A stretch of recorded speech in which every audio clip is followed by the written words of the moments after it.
morning and welcome everyone to day 3 here at South Summit 2022. We are here on the growth stage today and we have an exciting agenda for you, so I'm really glad that you could make it out already this morning. My name is Daniel, I will be your host for today and I will try to keep things moving on because we have so many things to talk about here today. We're going to talk about the metaverse, the future of entrepreneurship ecosystems in Madrid and Andalusia, and we're going to end with a true gem. I will have the pleasure to talk with one of Germany's most prolific PR founders who supports startups from Series A to Series D, and we are going to talk about how to make investors fall in love with you. So get ready. Please take care of yourself, take care of each other, and let's get started. We are going to start with the metaverse, and we're going to look into how spaces are being designed in the metaverse and how we are giving people spatial experience in these immersive environments. And here, to moderate this panel, we have someone who knows this topic like nobody else. She is the Associate Dean at the IE School of Architecture and Design. Please welcome on stage Cristina Mateo. I am sorry. It's all right. Okay, so I'm supposed to be introducing my panelists, which is something that I thought that Andy was going to do. So first, I would like to invite to the stage to Juan Ortiz de Solorzano, who is an architect, and also he's the associate partner of Metaverse Architect and co-founder of Spaces DAO. So please give him an applause. Thank you. Thank you, Juan. And I would like to come to the stage as well to architect Jennifer Duran. She's also a researcher at OLA research company and OVA, and she's also an alumni of our school, I School of Architecture and Design at I University. So,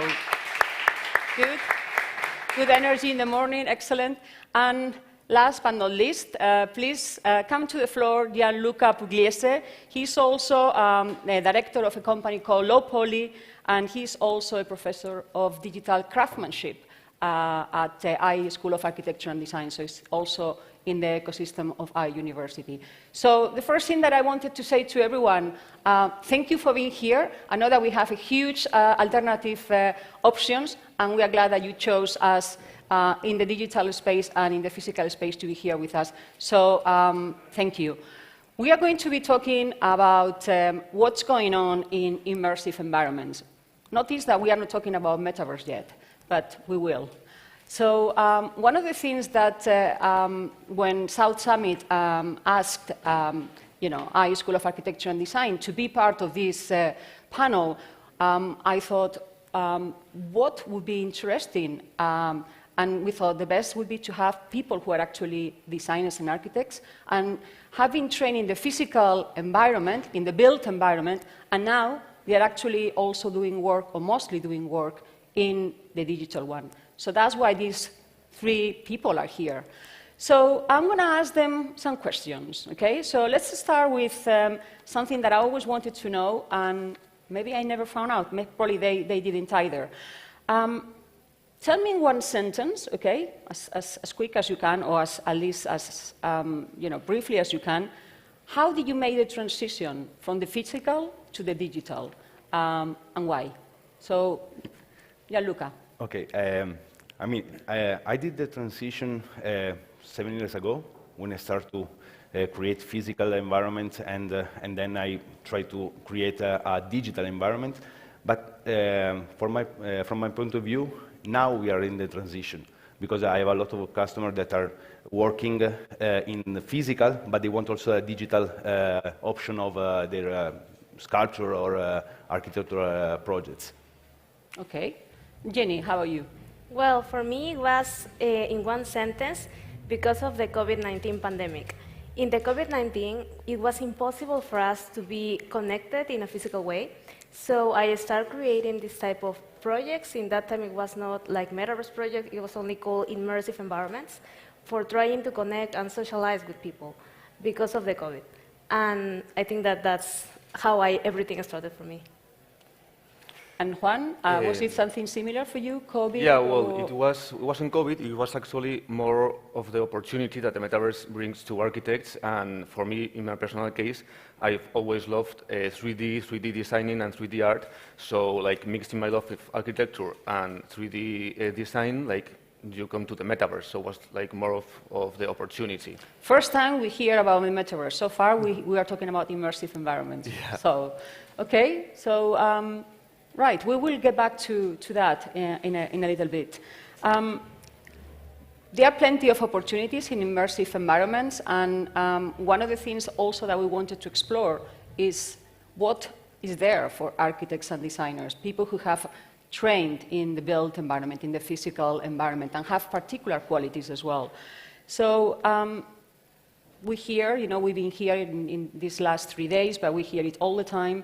There are parcels being sold in the central land, like virtual land, which is only last year, I think that it was like 500,000 euros worth.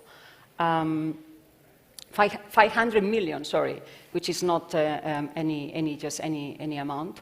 But at the same time, there are opportunities such as working with maybe clients and taking decisions alongside them, which is possible much more now in working with the sort of the abilities and the techniques that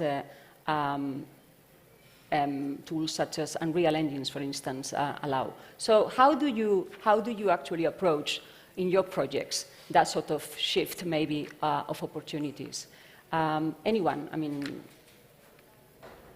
Jenny, how do you do that? How do you actually take advantage and what is exciting to you about those possibilities? Maybe you can run it through some of your projects.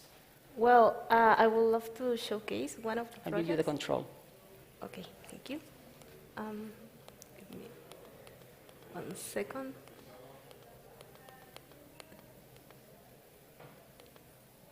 Next. Okay, so this is one of the projects that I love working for. It's called The Power of Data. The Power of Data was developed by the OLA Research, which is online lab of architecture. I am a co-founder of this virtual architecture design studio. We developed this project for Fundación Telefónica Movistar, Peru 2021. In English, it's Telefónica Movistar Foundation 2021. And it was for the contest, for the second edition of the contest Virtual Space. And in this project, we were trying to make a research and upload this research into the metaverse, because the metaverse right now is not only for gaming or buying or just entertainment, but we can only develop research in architecture and upload it into the metaverse. So in this project, we were starting with the project with questions. So we asked ourselves, can we create a building based on real data from social networks? And we extracted, due to artificial intelligence algorithms, we extracted data from Instagram, from 34 profiles, and we start creating this project and start creating this building. So we convert this data into 3D points, then the 3D points into geometry, the computational design process, and then into this building. So in the metaverse, we have the freedom to do that.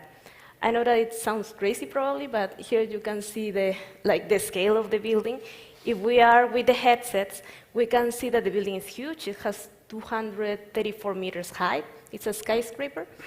And in the metaverse, we developed, because Telefónica asked us to do that, 3 types of experiences. One was an immersive one that was with the headsets.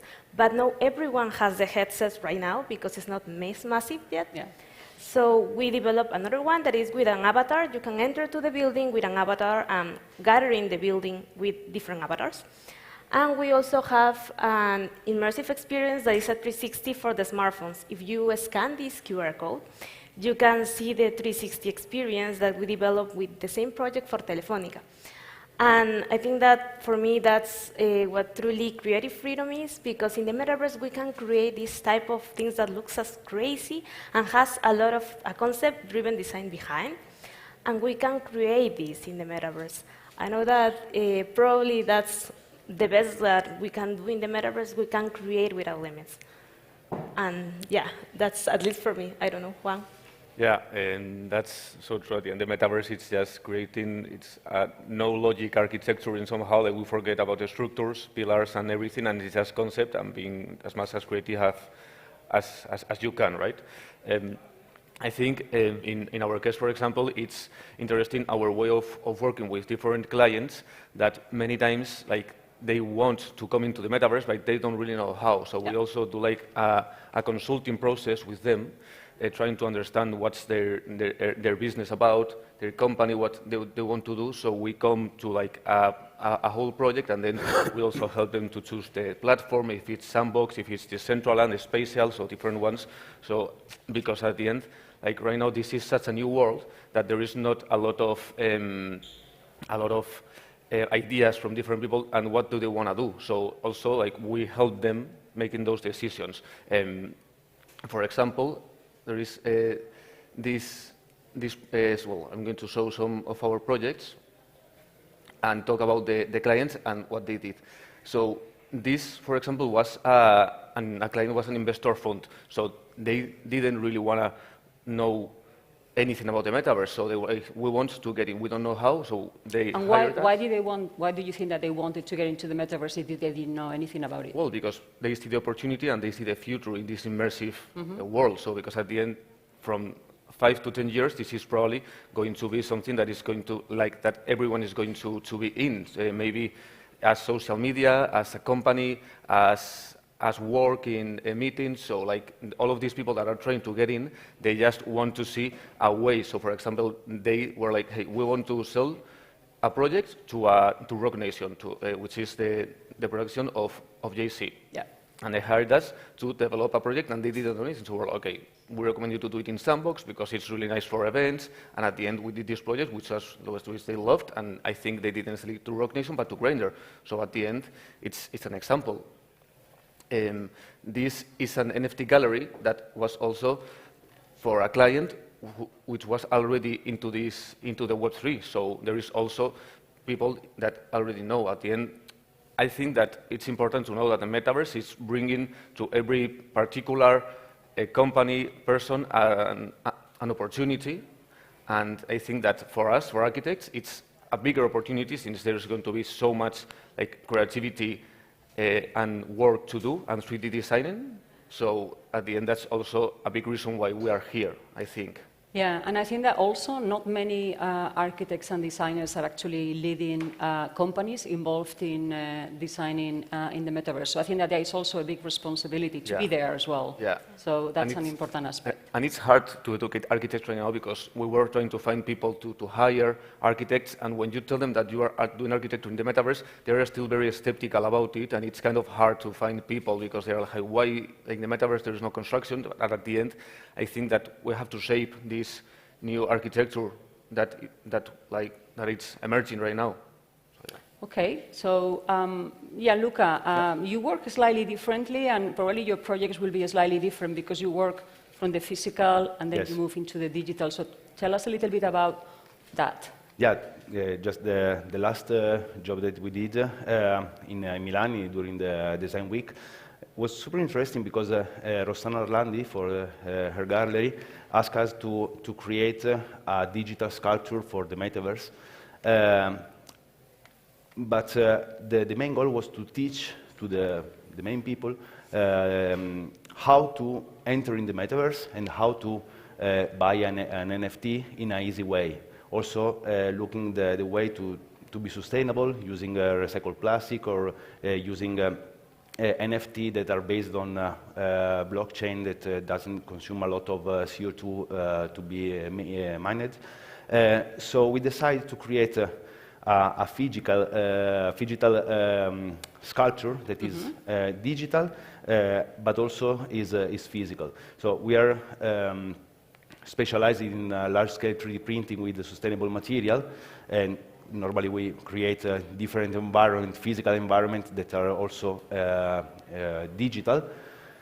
And in this case, we create Gateway, that is an installation that is digital and physical in Milan. So I think that this is the sculpture. So with an application, you can scanning a QR code, you can buy, you can book one of the pixels of this sculpture. So it will be also a collaborative experience where when you buy a pixel, this kind of pixel change the color. So at the end of the design week, we will create a new sculpture that is collaborative because it's created by the people that are visiting the space. I don't know if the video is No, I don't think that it's. Okay. But maybe we can give them the users, the people But I connected think early. that in this moment it's very important to teach the public to understand how it's easy in a way. It's easy to enter in the metaverse and create an NFT, create art on a digital world. And for us, the big goal will be creating this kind of mix between physical and digital that can be like a Caronte that train the people to move from the physical world to the digital world. Yeah, and you tackle something which I thought that it was very interesting, which is the idea of community, the idea of, it's going to be collaborative, and I think that brings to an interesting issue, which is many of these spaces that you are talking about, and many of the projects that you talk about, and that maybe, we all know, have a degree of community engagement, and they are based on that community engagement. I always talk about this idea of a third space, something which is actually not a physical space only, but something that can recreate a sense of community where people want to go back and feel almost at home. And that could be, ideally, maybe some of the metaverse spaces. The first thing that I wanted to ask people here in the audience, how many of you own an NFT? Okay. And how many people have actually got cryptocurrencies? Okay, so we have. How many people are architects or designers? Okay, all right, just to have a bit of an idea. It's a good mix. So yeah, we have a mixed group. Yeah. So let's go back to that sense of community and engagement. How have you, in the work and the work that you are seeing, that you are getting commissioned, how important is that, and how do you see it in practice? What kind of strategies can you actually put in practice to create a sort of engagement and community? So Juan. First of all, social media, I think it's right now the basic thing for that. So, for example, in the Spaces, we have a Discord where we bring, our intention is to bring a community of designers and architects, so to have them working together. And actually, I think the community grows with every project by itself, because, for example, the NFT gallery that I was talking about, this is an NFT project called Boss Beauties, which already has a community. Mm-hmm. So at the end, what they are trying to do is to bring them together.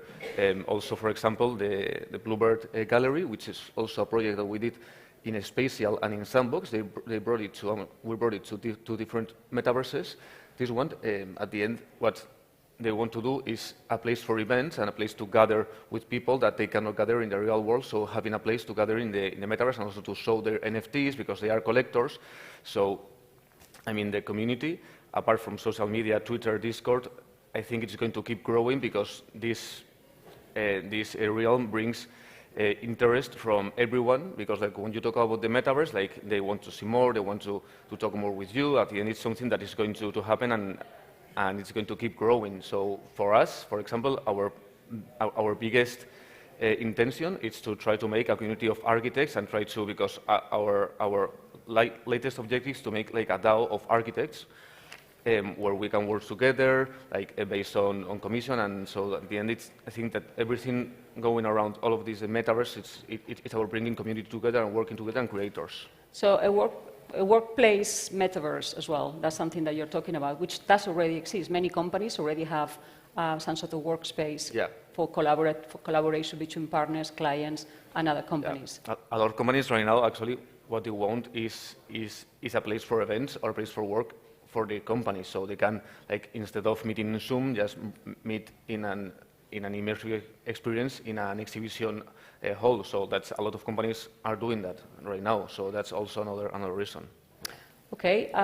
What's your experience, Jenny, in terms of community engagement? How can we actually? What's the purpose why people will actually go into one of these spaces? How is the incentive?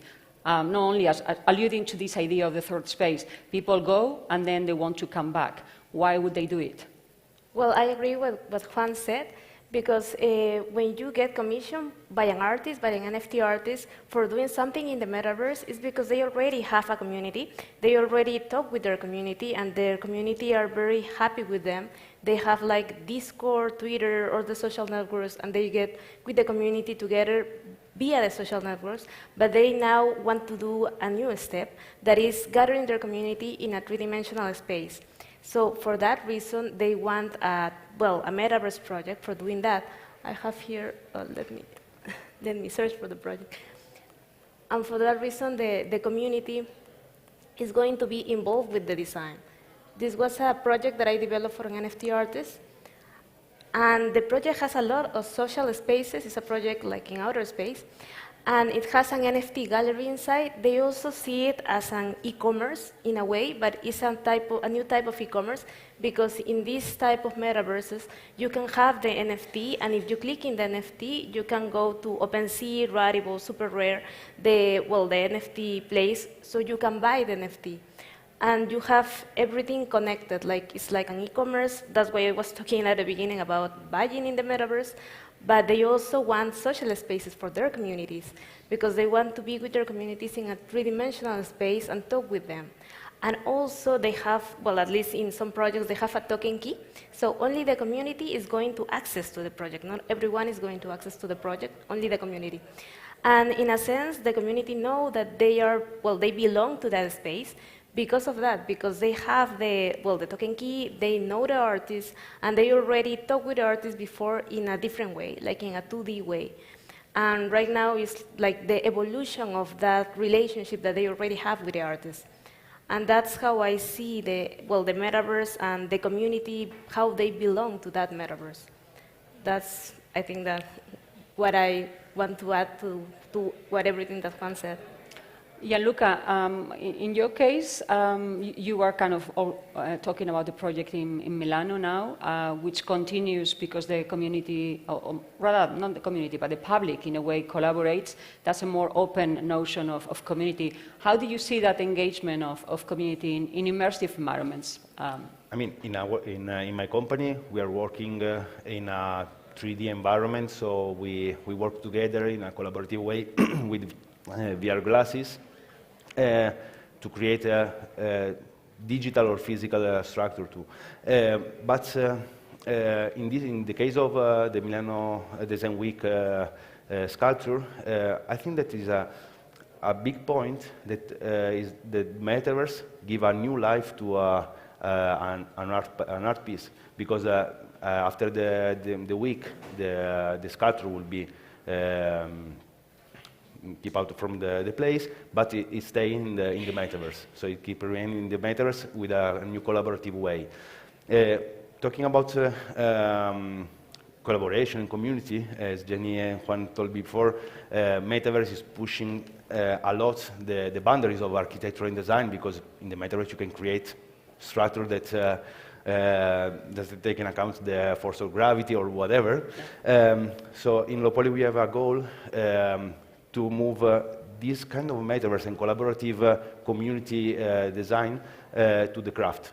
So the course that I lead in IE about digital handcraft is to create digital craft with VR glasses in a 3D environment, to create then with technology like 3D printing in clay, create a craft that come from digital.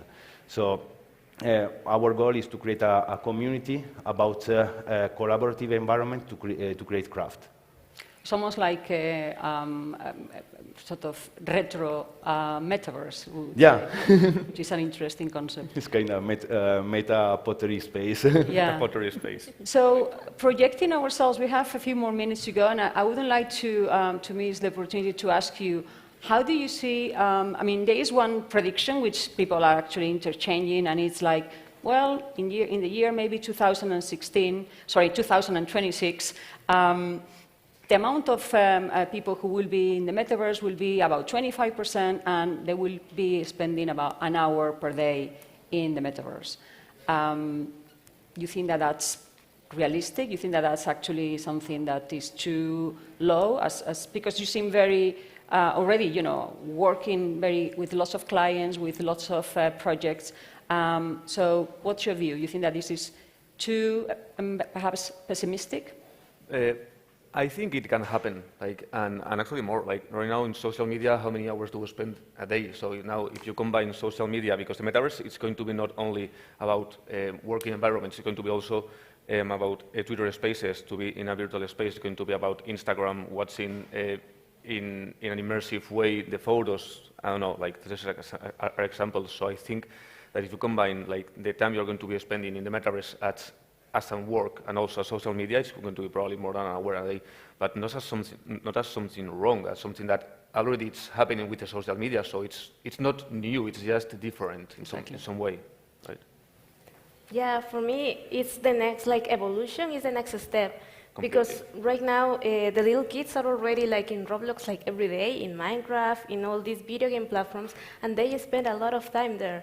And in that future, there are going to be the adults or the teenagers of the future, and they are going to be very used to be in that type of environments. Maybe the transition for us, in our age, is more difficult in a way, but for the little ones, right now, it's like a fact. They are not thinking we are transitioning, they are already there. And well, as Juan said, I think that, the social networks are going to evolve too. And right now we have Teams, Microsoft, they are creating workspaces. I think it's Horizon, the project. And they are trying to transition Teams, that is a 2D video conference type, to a 3D metaverse space with workspaces. So now we're going to enter with an avatar and start working there, so everything is transitioning in that way. Yeah. Optimistic? Yeah, of course, because I mean it's quite simple to be in the metaverse right now. So in the future it will be easier. And in my case, I have like the 70% of my customers or my clients that are asking to create a physical object, but also the digital object to put in the metaverse. So big companies are going to be present in the metaverse. So I think that's will be the future. Yeah, I think that probably we will kind of experience increasingly more and more of a seamlessness, right? Just for the final round, I would like to get from you something that you think that architects and designers can bring to the table, which is kind of unique. So, Gianluca, sorry, I'm just going to go to you. For me, metaverse will be the big inspiration for architects and designers because, again, you can create beautiful spaces not in the earth. So you can create a beautiful sculpture using parametric design, generative design, that will be inspired also the physical world. Okay, Jenny?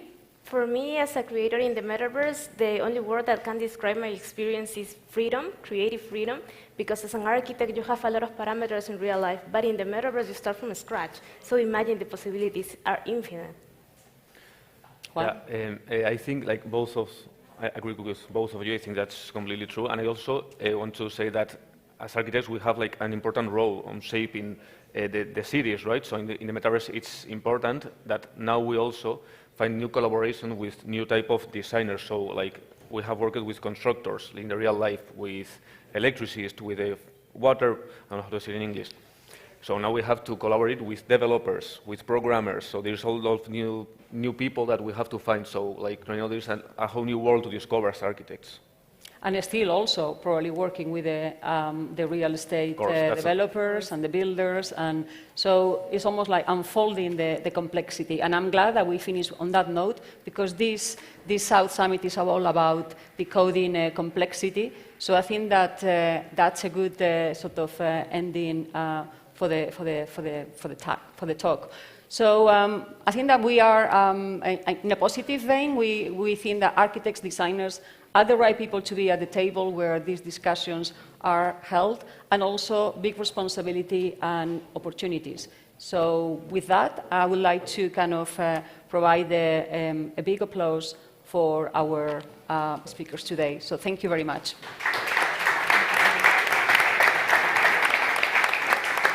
Thank you.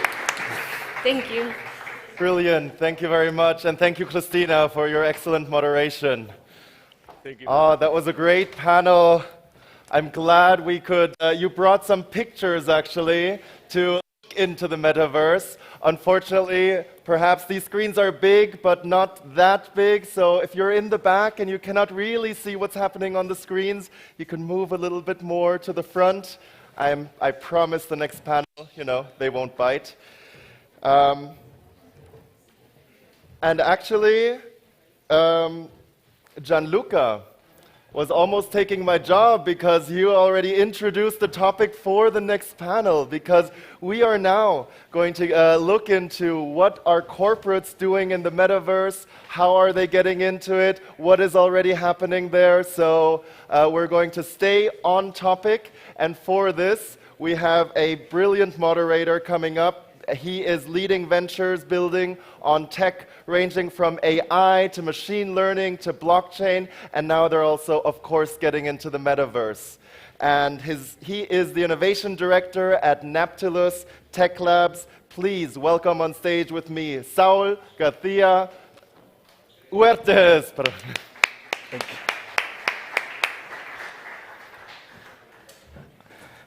Hello. Well, thank you, Daniel. Thank you, the organization, for the invitation. As Daniel said, I'm Saul. I'm coming from Barcelona, from Naptilus Tech Labs. We are a startup, or a company that we are developing outstanding products. We like to bring to the market new products. Always, almost mandatorily to have like a glimpse of high technology on it. And very recently we are focused on the metaverse. we are doing our first steps, and that's why I'm super delighted to be here today with this amazing panel that I'm about to introduce. Because there are probably some screens ahead of us in terms of what are the real use cases that can be applied into the corporate world. So I'm going to read because I don't want to forget anything, but we have here today with us Peter. He's the founder of Imascono, a creative technology studio specialized in extended reality in the metaverse. He's been doing a lot of projects with leading companies such as Telefonica, Disney, Coca-Cola, or Siemens. And nowadays, they're focusing on moving companies to the metaverse with more than 120 projects since early 2020. So give a round of applause to him. Then we have Ivan. Ivan Moreno has been developing his professional career in innovation and technologies. Currently, he's working at BBVA and is aimed at discovering and defining new strategic capabilities for the bank. And they are recently tackling aspects such as identity, crypto, assets, new communication channels, and obviously the metaverse. Give a round of applause, please. Thank you. Then we have Álvaro Burcaib. He's partner at Cuatro Casas, specialist in intellectual and industrial property, advertising, and unfair competition, with a focus on new technologies and technology transfer. Thank you. Come to the stage. Give a round of applause, please. And finally, we have Clara Pombo, that she's from Clark Modet. She's expert in IP strategy, technology, and law. She's been named top 300 global IP strategies by IAM, and she's co-founder of MIT Enterprise Forum Spain. Well, give her the final round of applause. And yeah, I mean, with all the introductions done, I'd like to open fire. I would probably start asking Álvaro about, like, typical common question, and maybe it's a bit broad, but I'd like to open the debate with this. And it's basically, what are the challenges and opportunities that big corporations may find in the decentralized environments such as the metaverse? Thank you, Saul, and thank you, South Summit, for having me. You're taking a risk by asking a lawyer first about challenges in the metaverse. We have a reputation about finding challenges everywhere. But I will just stick to maybe one, and maybe devote 1 minute to talk about one opportunity that I see on metaverses. So from a legal perspective, one challenge that I see across the board on metaverses is that people have said that maybe because they have no boundaries, they're not stick or attached to a certain country, they should have their own legal system of jurisdiction to deal with things that happen on the metaverse, but that's blatantly not possible from a legal perspective. But still, it's a very interesting approach because metaverses are run by private companies. And because of that, they can have policies, just like platforms have policies today. And those policies, kind of clash with legal systems depending on the country they're applied. And this is a very interesting, well, it's a challenge and opportunity from a legal perspective. What are the legal rules that would apply to the metaverse? Are those from the policies for the companies that run the metaverses, or are those from the countries where the metaverse is used and where the users are? Just the question lived there. And a big opportunity I see is, maybe because I'm very into it, is digital identities. To me, metaverses are, just the end goal of how digital identities have been evolving in the last years. Everyone has a Facebook account, but if you build on top of that, then the avatars are like an alter ego, an electronic alter ego of yourself. They represent you on a metaverse. And one legal challenge, which is a big opportunity, is that those digital identities have solid legal grounds. You interact in the metaverse with solid legally digital identities. And that, if you combine existing technologies with developing DLTs, blockchain technologies, you come to a very good solution, which is self-sovereign identity. I'm a big fan of self-sovereign identities, and hear me out, this is going to be the best, the great big thing on the legal world in the coming years. Thank you. I'll take note of that.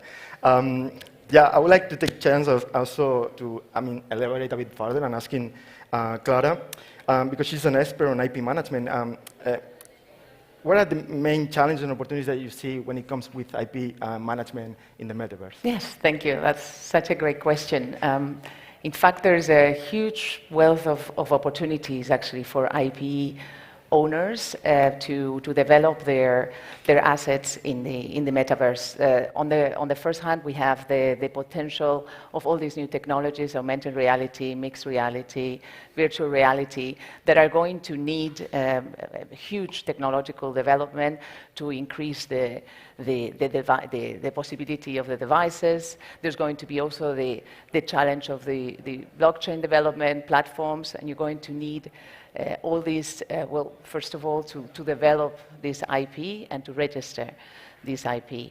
You're going to have as well new brands being created in the metaverse that will need to be as well protected. And you're going to have a lot of, basically a lot of inventions and innovations available specifically for the metaverse. What are the challenges on the other hand? Well, these new IP assets might be, in fact, there are a number of interesting cases now with Nike and with Hermes, where they might be infringing already existing IP rights. And there is the question of how to identify those infringers in the different metaverses, and also how to provide IP owners the possibilities to have in this observatory of what is going on with the brands on the metaverse. So there'll be new brands coexisting with existing brands, and you might have also a new patent that is infringing an already existing patent. So there's going to be, for us IP lawyers, quite a lot of interesting opportunities. And for brands, they need to be very aware that their brands need to be adapted and extended in order to be protected in the metaverse. For instance, by adding the class 9 for digital items, or the class 35, or a number of just actually quite a simple audit of your portfolio, and then a protection specifically for the metaverse to avoid some of the interesting issues that we're going to be having. So you are mentioning kind of having a centralized observatory, somehow taking care of the different metaverses in a decentralized way. Okay, makes total sense. Yeah, I mean, thank you. One of the hot topics, and I've been always talking about with some colleagues when it comes to metaverse, is that actually there's an open race. Everybody's going into the metaverse. Everybody's developing something or trying to develop something in the metaverse, and there's people talking about one of the main problems they identified already is that has to do with the interoperability issues that they identify. So this means, I don't know, having your own digital asset or identity in one metaverse. How do you go to another metaverse using the same digital identity or bringing the same digital asset? I think Peter has been dealing with this, and maybe he can give us some light on this. Thank you. I think the main challenge of the metaverse phenomenon as the new generation of the internet is definitely interoperability. How all of these amazing 3D virtual worlds in video games from Roblox to Fortnite or Decentraland are going to be connected thanks to Web3 and their infrastructure and ecosystem based on blockchain, digital identity or digital economy. On the other hand, another big challenge is to introduce this type of experience not only to young people and video games. And I think that it's very interesting that companies like Microsoft with Mesh or Meta with the Horizon Workrooms are introducing this type of experience with professional applications. Opportunities for corporations. There are so many possibilities. In fact, since we started developing 3D virtual worlds in early 2020. We have been working with all types of companies, from pharma, veterinary industry, public administration. I really think the future of the metaverse is amazing, and everything is to be done. And for example, if we analyze the market, big tech like Microsoft are doing big investment. For example, Microsoft is going to be acquired Activision Blizzard, one of the most important studio video games in the world. So I think that the future is amazing. Yeah, obviously, these recent operations about acquiring companies give us a hint on where are we going. Obviously, I mean, I'm not discovering anything if I say that, I mean, metaverse is the future. We are just getting there, okay? I would like to jump into actual real cases that you on a daily basis may be facing, maybe in your own companies, or maybe just helping other companies to get into the metaverse. So actually, I mean, do you have any actual real case of any particular company working already in metaverse, and can you elaborate on this? I'm probably jump with you, Ivan, in your case in BBVA. I'm aware that you're doing already things. I mean, I think you are showcasing. Well, I'll let you explain better, so I don't mess up everything. So yeah, I mean, if you can, I'm not sure if you can disclosure everything, or you just can go and explain what are your current projects and future projects. Thank you, Sam. Thank you, all of you. Yes, we can't forget that metaverse is something that we are building. All of us are building metaverse. Metaverse have different challenges: identity, interoperability, for profiles, for avatars, but for devices, for ways to think. Companies has to understand that metaverse is a new challenge, is a new ecosystem that could be some kind of devices, mature devices, some kind of companies that has a lot of experience in the ecosystem, but for biggest company, it's a new challenge, new channel to sell product, to communicate with customer, to create a new kind of relationship. So we have to see clearly that we can have a lot of errors in our proposals.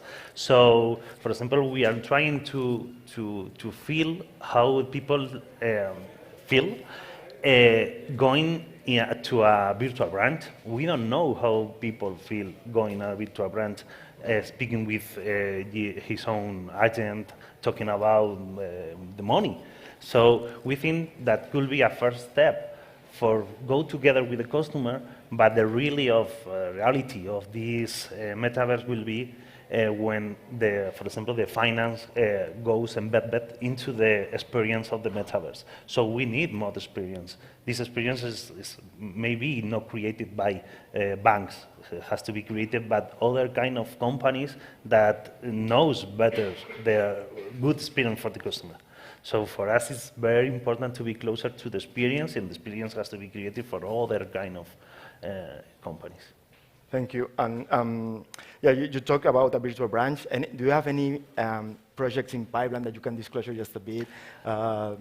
Anything that you think is going to be super testing? relevant? We are testing. We are testing payments, loans, branches, all this kind of thing, because we don't know how the customer are going to have the feeling of it. And we think that it's an ecosystem that at the moment is don't have the maturity to create really business. Yeah, makes total sense. Thank you, Ivan. I think also, Clara, you've been experiencing this with other big corporations. You have been helping some particular cases. I think you already mentioned one of these big companies. I don't know if you can just give us some light in your particular experience with Metaverse. Yes, well, I think there's a huge interest right now, and we see a lot of our clients that are asking us, so how to start, which metaverse to choose, how to develop their technology, and so we partner with companies like yourselves to help them achieve that. And one of the key questions they have very often as well when they're technology companies is, how do I protect as well my IP? In the past, you've had trade secrets, you've had copyrights for software, you've had different elements, and how do you protect that confidentiality inside the metaverse? And the other key question is, where? Where shall we start? Do we wait for Meta? And where do we start? And what's the best way to do it? But they see incredible opportunities. They see also the opportunity of training, so using the metaverse and all the technologies available for training their employees, for finding spaces to discuss topics that you didn't before. You have the availability of blockchain as well to have the traceability of, so there are a number of huge opportunities. Some of them are waiting, and some others are directly with the mentality of let's try and let's test what's out there. Let's start with the small pilots. And we're working with, well, fashion brands, entertainment brands, mobility brands. In fact, some big car manufacturers are already also discussing how to own a part of that field and that game also for their avatars, or also with this mix of virtual reality, but also in real life. And what they're worried about very often is, how do I protect my IP? How do I become more open to infringement if I'm in or if I'm not? And so they are discussing, and some of them are going into the field, and some others are still seeing where to start. But you cannot not have a decision about it. Mm-hmm. And we see more and more in the past 6 months. There's been a huge acceleration of, no, it's better to stay, and it's better, and of course with the right framework of protection.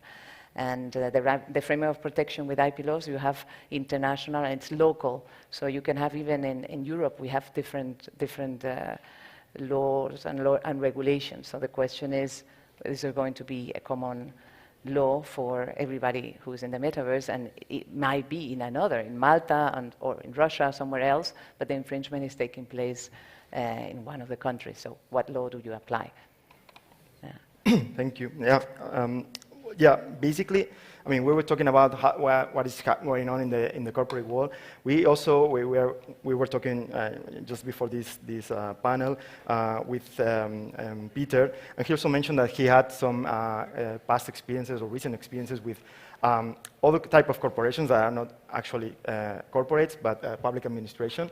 I don't know if you can give us just a bit of what you did and what the do's and don'ts that you identify when working with public organizations. Yes, we are developing projects for all type of corporates, but for example, one of our latest works is the digital twin of the Rafa Nadal Academy by Movistar. It's a 3D experience where people can discover the academy through the video game. But I would like to share another successful case for public administration, not for corporate, because there are a lot of possibilities too. Also in 2020, with such a terrible situation as a result of the pandemic, we helped our city, Zaragoza, to transform one of our oldest tradition in a virtual experience. In that way, it was possible to avoid the cancellation of the festivity, and people around all the world were able to put flowers to the Virgin. The impact was amazing. About 240,000 users, more than 360,000 visitors, and close to 150,000 flowers put to the Virgin. In total, we reach out more than 32 million people. So this project, I think that is one of the most important successful case, because the data and the reach out with the goals with this project, it was amazing and put our city in the focus of all the world. Yeah, I totally agree. Not only for the figures, but also for the situation that was going on, and you found a solution for people not to miss this such a charming tradition. So Yes, because it's the most special tradition in our city, and we help people to be happy in this difficult situation with the pandemic. thank you. Yeah, I don't know if Alvaro wants to jump in on any particular case. Not sure if you have any relevant experience. Otherwise, we can just jump a bit because I'm not sure if we're going to run out of time. But apart from the metaverse itself, and we've been talking about the metaverse as a whole thing, and we jump a bit about IP infringement and so on. We wanted also to go through a bit about the digital ownership and token economy. So is there any particular difference on this topic, on this realm, other that they already stated at the beginning of this session? I mean, any particular thing that may apply only to digital ownership or token economy, according to your knowledge? To me, if I may? Yeah. Okay, go ahead. You awoke the nerd inside me with that question. How do you explain? Like, very shortly, like 10 plus years ago, I started a research study on property on the virtual worlds. And I thought that was a big thing. And what prompted that investigation was, I don't know if you're aware of a case resolved by the Supreme Court in the Netherlands, where those two gamers were bullying somebody outside, I mean, in the real world, so that guy would drop or give out a specific weapon that was very valuable on a multiplayer game. The Supreme Court, not a first instance court, the Supreme Court said that that was a theft. and if that's a theft, that means that there's property over it, right? And that, opened my eyes on this. If there's property, then I looked back, and how can I say that this is the property of somebody? Because it's a virtual item. It was a weapon in this case, but it's a virtual item. And then when you look at the terms and conditions that apply to this virtual world, those are governed by the company that runs the virtual world, just like companies govern the metaverses now, right? And they don't say that you own the virtual assets. They say those are the terms, you play like that, this is just a game, don't invest money on that. But it's valuable. So I thought about the concept of property, and that's very complicated, as I said, because it's governed by private terms, the terms of service of whatever metaverse it is.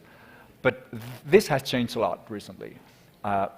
Tokens, typically NFTs, give you your own right to certain virtual item.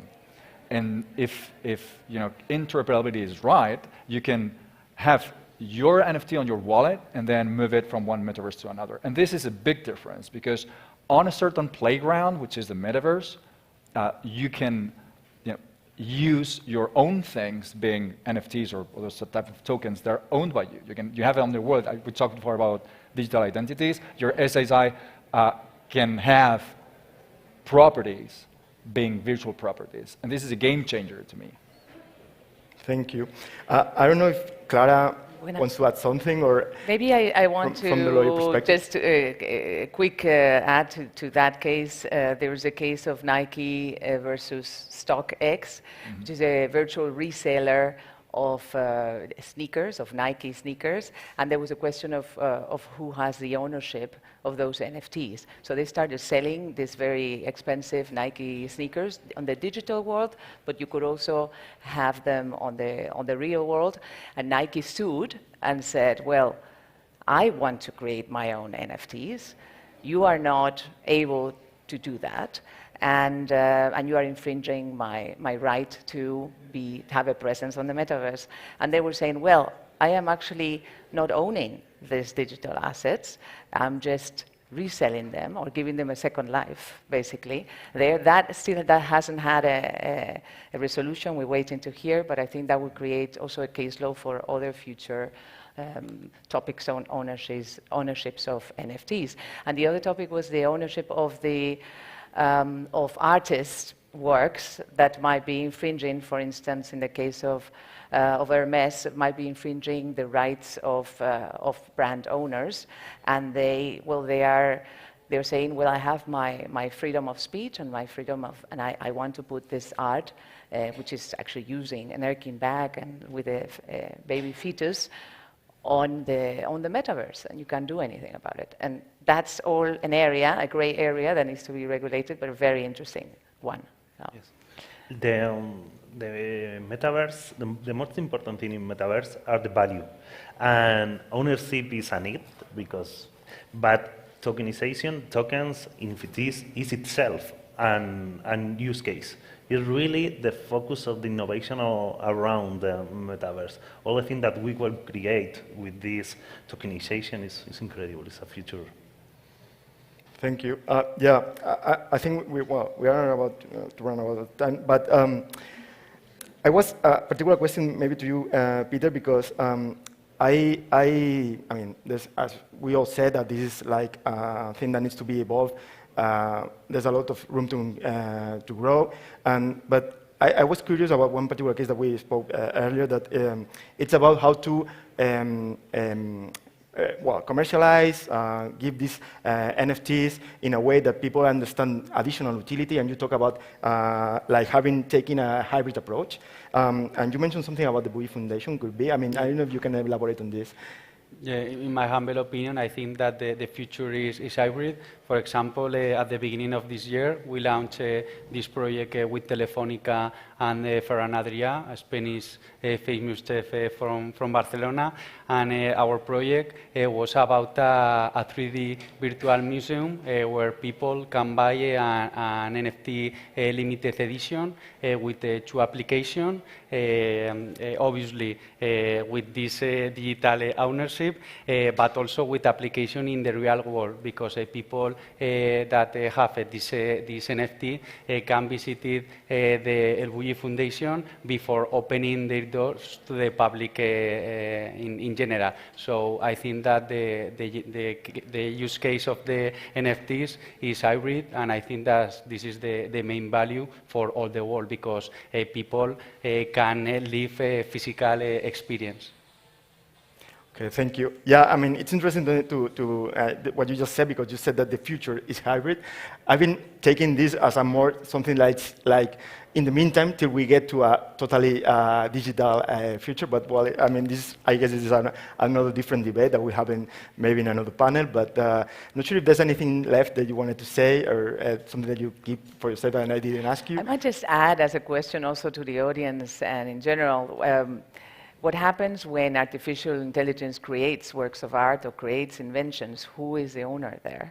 And we're going to see more and more of these cases, and that's another interesting topic of what happens if you've been inspired by Picasso, but at the end, or by another living artist, and at the end you're creating something else and you're selling it, very much inspired on something else. And then, of course, the patents and the inventions of artificial intelligence creating something that's very valuable, and who's the owner there? Absolutely, yeah. Yeah, I mean, I've been taking notes mentally because I identified some niche opportunities to build new business models around all of your comments. So I think that it's important to say that the metaverse doesn't exist and everything is to be done. It's important that metaverse nowadays doesn't exist. Nice way to conclude this panel. So, thank you for being here. Thank you for being here. So, and thank you for the organization. Thank you. Perfecto. Muy bien. En hora perfecta. Thank you very much for this brilliant panel. That was very interesting.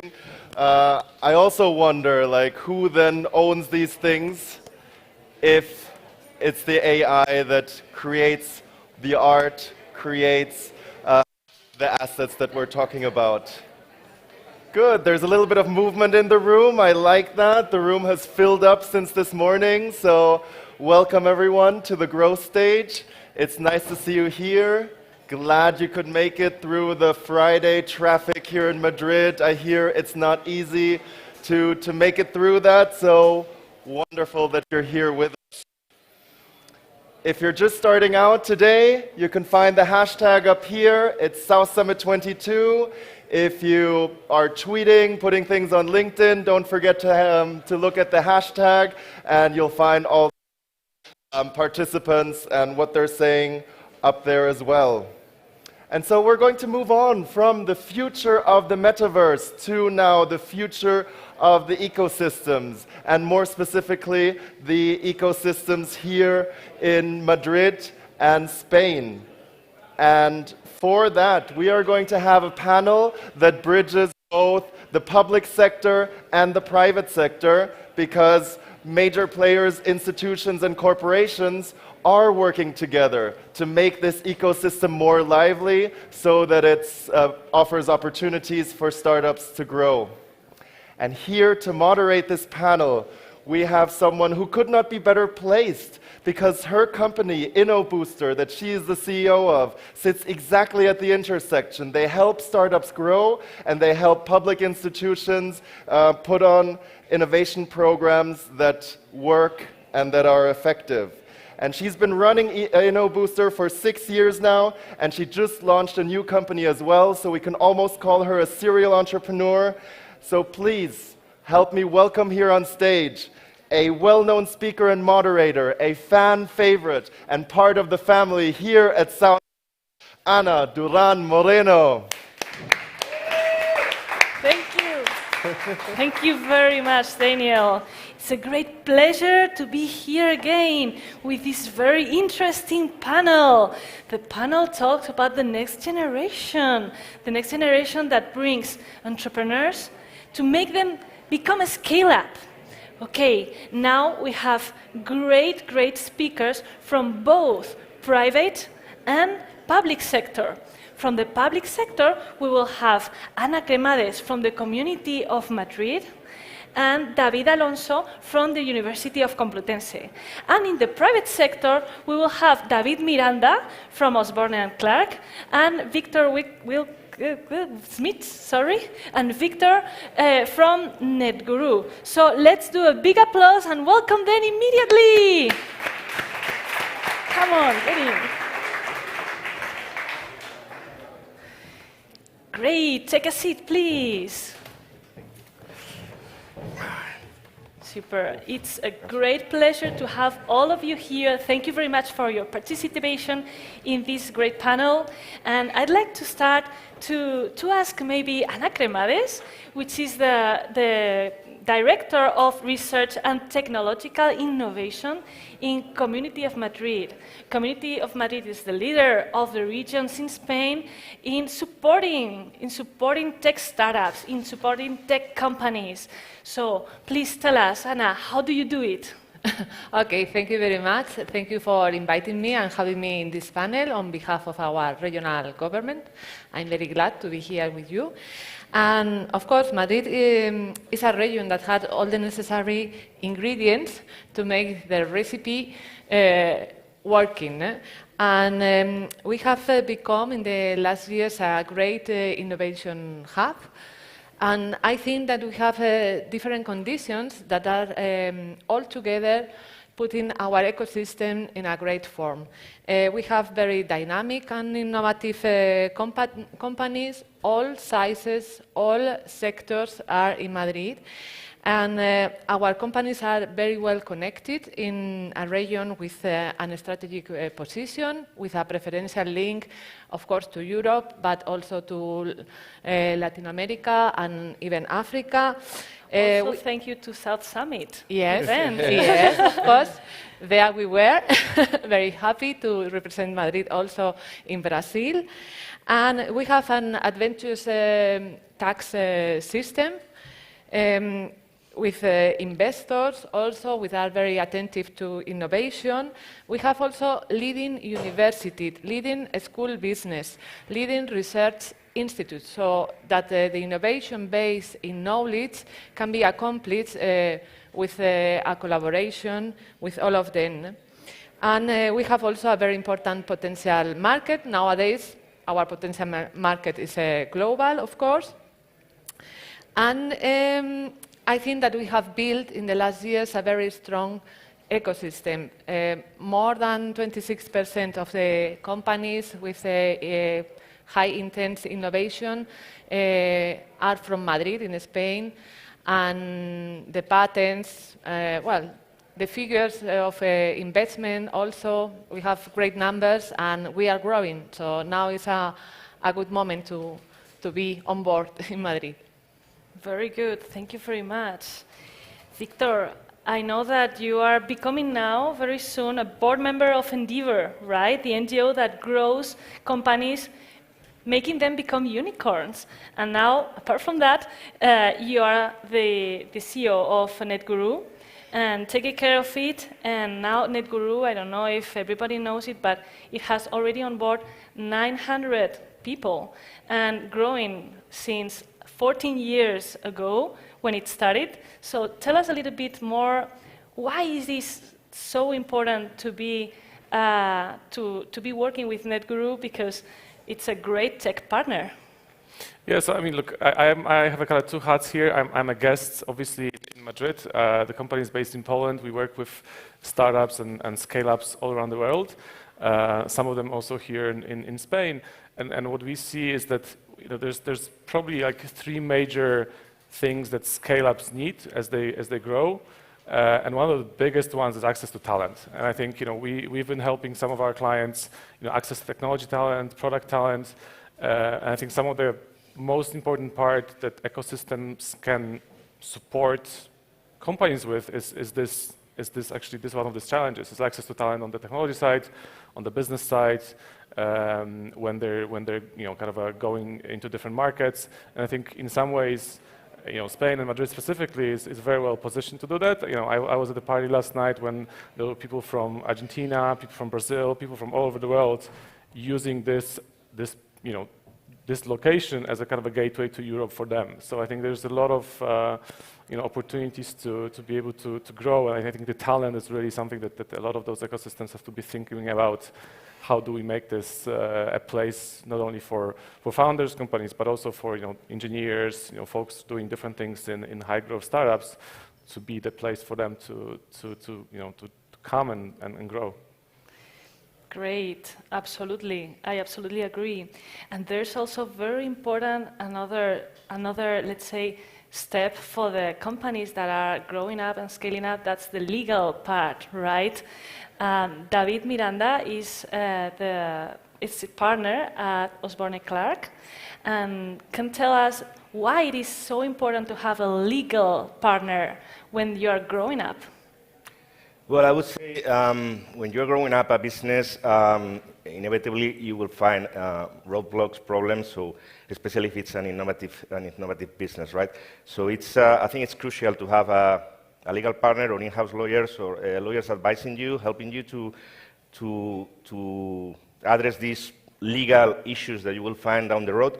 So the thing is that typically when companies are very small and starting up, what I feel is they don't value the legal work. They say, well, this is just a commodity. It's like another consultant, and then you find things like, for instance, you are doing due diligence on a company because you're working for an investor. I typically work for investors, investing in startups, scale-ups, and you are doing due diligence and you read the terms and conditions of that company, and you say, okay, what the heck? This company is basically, this is a copy-paste of a website of a competitor who is based in America. Actually, the terms and conditions, even though they are servicing to Spanish customers, but the terms and conditions are subject to American law because they didn't bother even to change the law. A lot of issues with privacy, a lot of issues with obviously, one of the things when you think about hiring legal counsel is when you're doing finance round. Then in that case, obviously, you need a legal advisor to help you go through the shareholders agreement, investment agreement, but then you forget about the legal advisors and you go on basically copying what the other competitors do, and then when you are raising capital from investors, then you see, hey guys, you are not doing this properly. So you will need to address all these issues. After doing due diligence, you will need to address all these issues after doing the investment. This is what we typically find. So I think, having a legal advisor, I think, is critical from the very beginning, and good legal advisor. I always like to mention some words that Jesus Encinar, many of you will know Jesus Encinar. He's a very successful Spanish entrepreneur based in Madrid, founder of Idealista, and he said in a conference, he was talking to entrepreneurs, and he said, one of the first things you have to bear in mind, you need to have good legal counsel. So I think that's critical for succeeding in your business. Absolutely, yes. Great. Thank you very much, David. Okay, we have another David, David Alonso, the director of Complu Emprende in University of Complutense. The University of Complutense is, let's say, the biggest face-to-face university in Spain. Yes, yes. It's such an important university, and it has a great initiative that is Complu Emprende, where here is the leader. So, David, tell us a little bit about the next steps going on in the field. What is coming in? Okay, thank you so much. First of all, we appreciate the opportunity to share some ideas about our future as entrepreneurship office. And nowadays we are structuring the office and the whole entrepreneurship path and journey from the whole with a whole vision, because we need to work from an open innovation point of view. And okay, this is a general idea, we know. But maybe the key point is how can we do it? Nowadays we are testing, in fact, in the South Summit, a new platform based on artificial intelligence with different advantages for us. First of all, the platform, the tool, allows us to put in contact different players, different stakeholders, public and private, both stakeholders, corporates, business angels, and we have another advantage because all stakeholders can follow the projects just from the beginning of the projects, even from the beginning of the idea. So when the projects could scale up in the future, in next steps, the projects could be more mature because, has been designed for all the stakeholders. And the platform, based on artificial intelligence, offers us different reports with objective information. Reports based on the technology that even could give us information about the average of dilution recommended by the technology. So all the players can now take a part of the ecosystem about Madrid and the Complutense University, taking advantage of this platform. Very good. So we all can use it. Yes. Great, yes. Great. So everybody knows now. Everyone, everywhere, not only for Madrid. Everybody knows now. You can start using it now. Perfect. Okay, Anna, tell us a little bit more about the initiatives that are going on in the community of Madrid to support entrepreneurs, to support tech startups, please. Yes, well, we have several initiatives. We have 6 different calls for grants to support startups and small and medium enterprises. Most of these initiatives are focused on the startups for creation of the startup or for having implemented a first innovation project and so on. But many of them also link the startups and the small and medium companies to other stakeholders of our ecosystem. So they are in consortia with universities and research centers, and even also with big companies to offer them also the possibility to be a new stakeholder for this big company and provider and so on to get inside this value chain of the. And we have launched just 2 days ago the Madrid Kilometer Zero Innovation and Startup Program.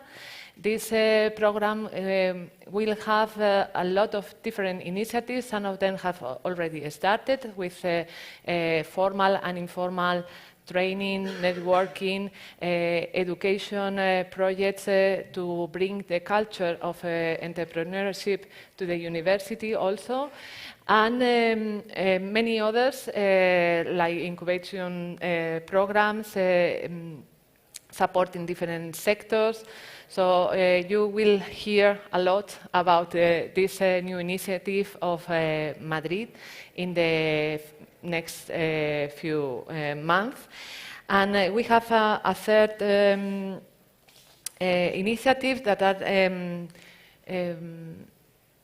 articulated through the Madrid Knowledge Foundation, which is one of our best tools for entrepreneurship, with mentoring programs, mentoring certificate, with a business angels network, with the European Enterprise Network, also working there, and with ESAVIC and Health Start incubators too. So this is are all our initiatives. And the last one, which is very, very important, is that we are trying to eliminate the burden of bureaucracy in our calls. So we have made really an effort that had started hearing actively our ecosystem, boosting our regional plan for research and innovation, and also with the smart specialization strategy of the Comunidad de Madrid. And we are trying to get more easily for startups and small and medium enterprises to accomplish all the requirements of our grants. Only two announcements. Sure. We have a lot of different initiatives around this, but two of them that I think that are the ones that are going to make a greater impact are that we are eliminating totally for these startups and small enterprises and medium enterprises the financial warranties or endorsement that we required before to apply for our grants. Wow. We take the risk in the Comunidad de Madrid. Great. And the other one is that we are making almost reducing to zero the paperwork needed to apply for our grants in this phase. When you are applying, you don't need to prove the legal requirements. You are only needing to prove all the and provide the paperwork once we award the grant. So if you are applying and you are not having luck with the grant, at least you haven't had so much work at the beginning. So we are working on it, and we are open for any suggestion that could help our ecosystem. It's not an easy thing to eliminate bureaucracy and to increase transparency continuously. It's continuous improving. So very good. Thank you very much. Yes. Tell us, Victor, a little bit more. What is your specialty in NetGuru? Where are you finally? How are you helping them? Yeah, so we like to say that we help startups, scale-ups, and corporates build digital products. So it's really about building something that hasn't been done before. It's not always going to be rocket science. It's sometimes it's trying to apply some of the kind of well-known solutions into new markets, new industries.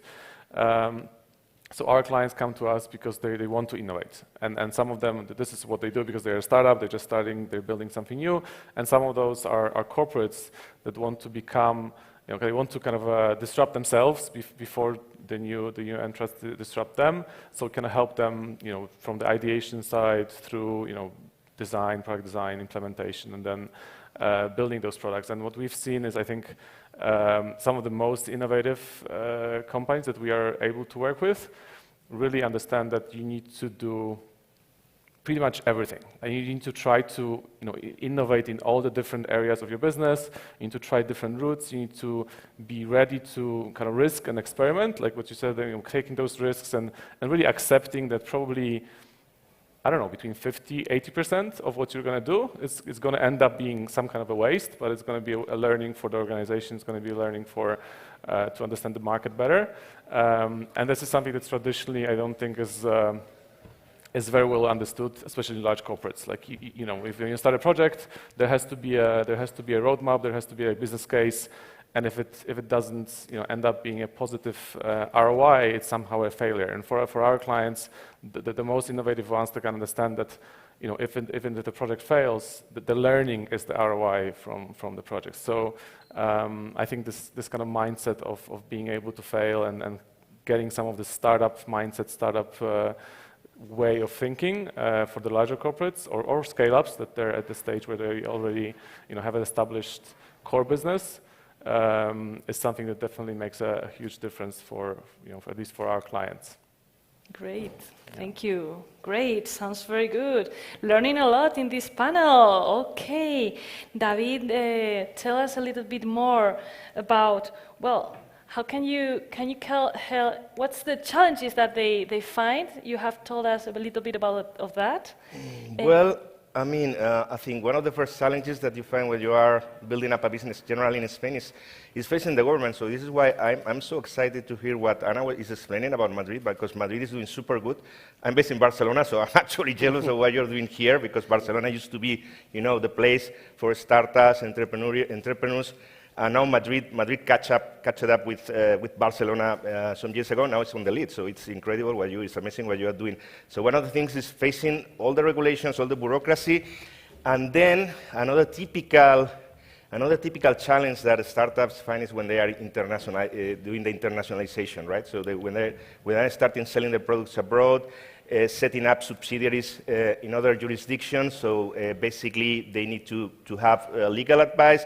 Just not only Spanish legal advice, because you need to have advice also in those jurisdictions. And everybody wants to go to America, right? So everybody wants to go to United States. It's a huge market for technology. And the thing is that, believe me, if you think a Spanish lawyer is expensive, it's because you don't know how much an American lawyer charges, because it's incredible.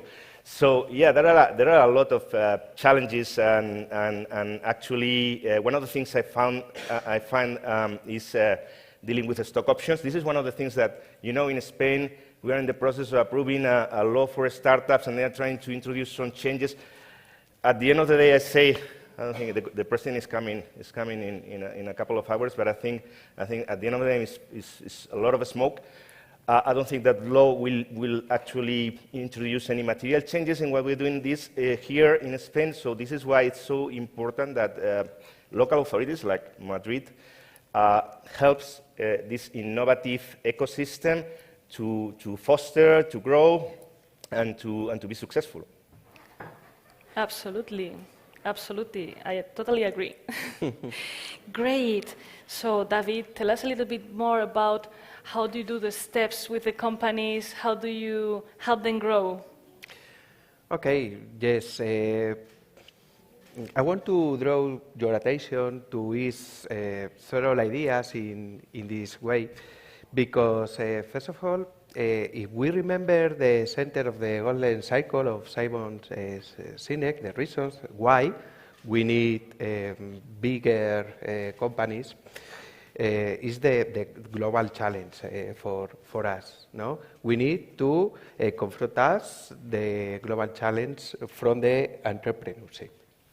First of all, in my opinion, the bigger companies, the more probably to confront us global challenge. What's the role of a public university as the Complutense? Okay, we can put for the citizens the tools. We can contact different field of knowledge. It's important because in the Complutense University we have the whole knowledge, all knowledge in the university, and the knowledge should be connected between them. All the specialities, all right? the speciality. Imagine one team from ITech.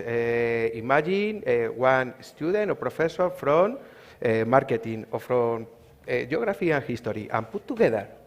The university maybe is an internal ecosystem as well in this way. And it could be another advantage of the university. Of course, we have our own programs of financing projects. And now we have different contacts and links with groups, corporates, and international founders as well. Very good. In order to finance a project. Absolutely. It's basic to collaborate with all the players in order to really boost them, create a real ecosystem that is friendly, right, for them. Okay, so let's do a small round to tell us a little bit more about your personal experience in helping tech startups. Who wants to start with this question? David, go for it. Well, I don't know. I think it's really, really exciting because we are approaching to the next generation, and with the global world that needs entrepreneurship in order to improve ourselves. But you have a lot of contact with all the startups, right? Yes, of course, our own startups and other startups. This platform that I was mentioning previously is a Spanish startup, but in Barcelona, but with partners in different continents as well. So the cooperation is one of the key. We know it. Okay. Well, I think that personal experience is very rewarding when you are doing such an effort and you have and you see some impact. Here in South Summit, I have met different startups that were telling, thank you, Comunidad de Madrid, because of the grant, and then when you see that they can scale up, it's really rewarding also in a personal way. And I would say that Madrid is very open, and Madrid is also trying to share the success even. We have now this open market law. So I invite all the startups, not only in Barcelona, but everywhere, to have also an eye put on Madrid, because if you are legally established in a region in Spain, you are also legally established in Madrid. So we have make this an open region, and we are making a lot of different efforts to make from Madrid a friendly place to start a business and to have success. Very good. So good. So I don't need to move to Madrid. I can stay by the sea and be like part of the Madrid ecosystem. That's so good. You know, we are open, and we have Madrileños from everywhere. Madrileños por el mundo. Yeah, yes, that's you know that. That's incredible. No, that's incredible because, as I was saying, I come from a place where we used to have, like, say, the first technology hub in Spain. And now Madrid is doing super good. So it's very good to be here. I also have offices here, so I come every now and then. And in terms of helping startups, generally, I mean, all startups, they need legal advice at some point. The sooner the better, even from the shareholders agreement with initial shareholders, founders, investors, and everything related to growing the business, hiring employees. So, I mean, it's critical. I mean, it's like I'm selling my services to the audience, but it's very important to have legal advice when you are starting up a business, and reliable advice, right? Yeah, so for me, I mean, I spent probably a good number of hours every week over the last year trying to set up the Polish chapter of Endeavor. So a lot of you here would know Endeavor. They've been in Spain for probably like 7-8 years.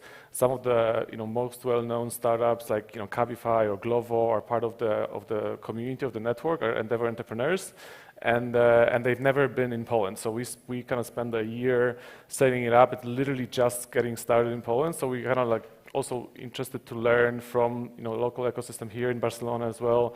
How can we leverage this network both kind of within Poland, but also like in connection with with Madrid, with Barcelona, with all the different Endeavor offices around the world. And I was the party I mentioned last night was kind of organized, I think, by one of the Endeavor board members here in Spain, and I was really impressed. Like, first of all, how big the party was, and how big the local community and how vibrant the local community is through this network, and obviously through South Summit and some other stuff. And we're really excited to try to replicate this and build on this kind of success also in Poland, and get those also ecosystems connected, because they are also quite connected. A lot of folks who do and run successful startups in Poland are very much connected to Barcelona, to some of the other European cities, because if you build a global business, you kind of have to be interconnected, I think. And then building those ecosystems is always going to be like this balance of keeping the local community together and tight, but also opening it up to all the other places, and trying to collaborate and trying to work together, basically. Sounds very good. Thank you very much. So I see that growth goes directly related with internationalization, as you see, which is very important, and where it is very important, the support of a tech partner, the support of a legal partner, the support of the local and regional public entities that should also boost those initiatives. I see that probably the main subject here that we have all agreed is that helping tech companies is basic for the growth of the region, the country, the world in general, because it's really the motor of the growth of the society. So yes, I think that's a great point. And the most important thing also is the collaboration between all the entities to create a good ecosystem that is friendly to make companies grow up and really develop themselves and develop their capacity. Well, I think that's all. There's maybe any other question from the public that want to, in like 30 seconds, maybe? Any question for the public? No? Yes? What would I say? Maybe I should ask, what's the best thing of South Summit today for you? Each one of you. I don't know. The best today. Okay, we are attending during the fair a lot of students, not only from the Complutense University, but all the universities here in Madrid, and it's very interesting to confront the visions. Good. I think that maybe today the highlight could be the Night of the Ideas, which is going to take part in Cologne, with a really big party and with a collaborator of many citizens that give us what they think about innovation and their own ideas too. And a concert. Yes, and a concert. And well, yes, the funny very good, contribution is more relevant than the other, but I would like to highlight the innovation part. I would say generally being in Madrid is so great, and actually having Madrid, the nightlife, everything, the sunny place. I ended up yesterday at 6 a.m. in Tony Bar's Piano, which is a well-known nightclub here in Madrid. So it's great to have to be here. I mean, this is a great event. I'm happy to come every year when I'm invited. I'm really happy and really excited about being here in Madrid. So, yeah. Well, it's my first time at South Summit. I'm actually very impressed, by how big it is. Maybe the venue is even a little bit too small to the number of people that we have here, and how vibrant it is. And for me, always, when there's a conference, the content. Yeah, I mean, it's important, but like even you guys being here, like you've missed a lot of content that's on other stages. So I think you cannot really get the content in the end, but the connections you can make and the fact that it feels like everybody in the tech community is here right now it's kind of crazy when you think about it. Like you can have access to so many people just by spending 2 or 3 days in just this one location. So I think this is super exciting, and for me, it's always going to be at any conference. Its content is great. Like we happy to talk a little bit, but at the same time, like the connections you can make are always going to be the biggest takeaway for me. Great. Thank you very much, Victor, David, Anna, and David. This has been great to have you here. Thank you very much to everyone to have here listen to us. Thank you. And thank you very much to Anna for the fantastic moderation. And well, thank you to Anna as well for highlighting the concert that everyone can go to. Because Victor, you almost made me a little bit jealous that I wasn't invited to that party last night. Sounds like it was the place to be. All right, well, we are going to stay on the topic of Madrid because as we heard yesterday already from one of the investors here, from Yuval, he has been coming here to South Summit for 9 years already, and he said it's incredible, the development that he's seen here over the past 9 years. So I really can't wait to see how the development is going to be in another 10 years when we're celebrating the 20th anniversary of South Summit. We are going to stay on the topic of ecosystems and specifically, again, talk about the ecosystem of Madrid. And here for that, we have a very special guest. He is the Regional Minister of Economy, Finance and Employment here in Madrid. Please help me welcome on stage Javier Fernández Lasqueti. Hola, Javier. Encantado.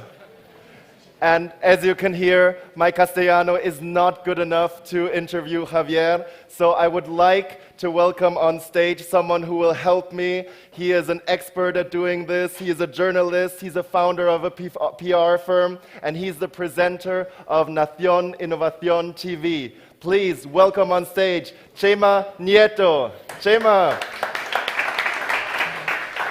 Muchas gracias. Okay, thank you very much, Daniel. My English is not very good. And now we speak in Spanish. Consejero, buenos días. ¿Qué tal? ¿Cómo estás? Buenos días. Buenos días a todos. ¿Cómo estáis? Hello, everybody.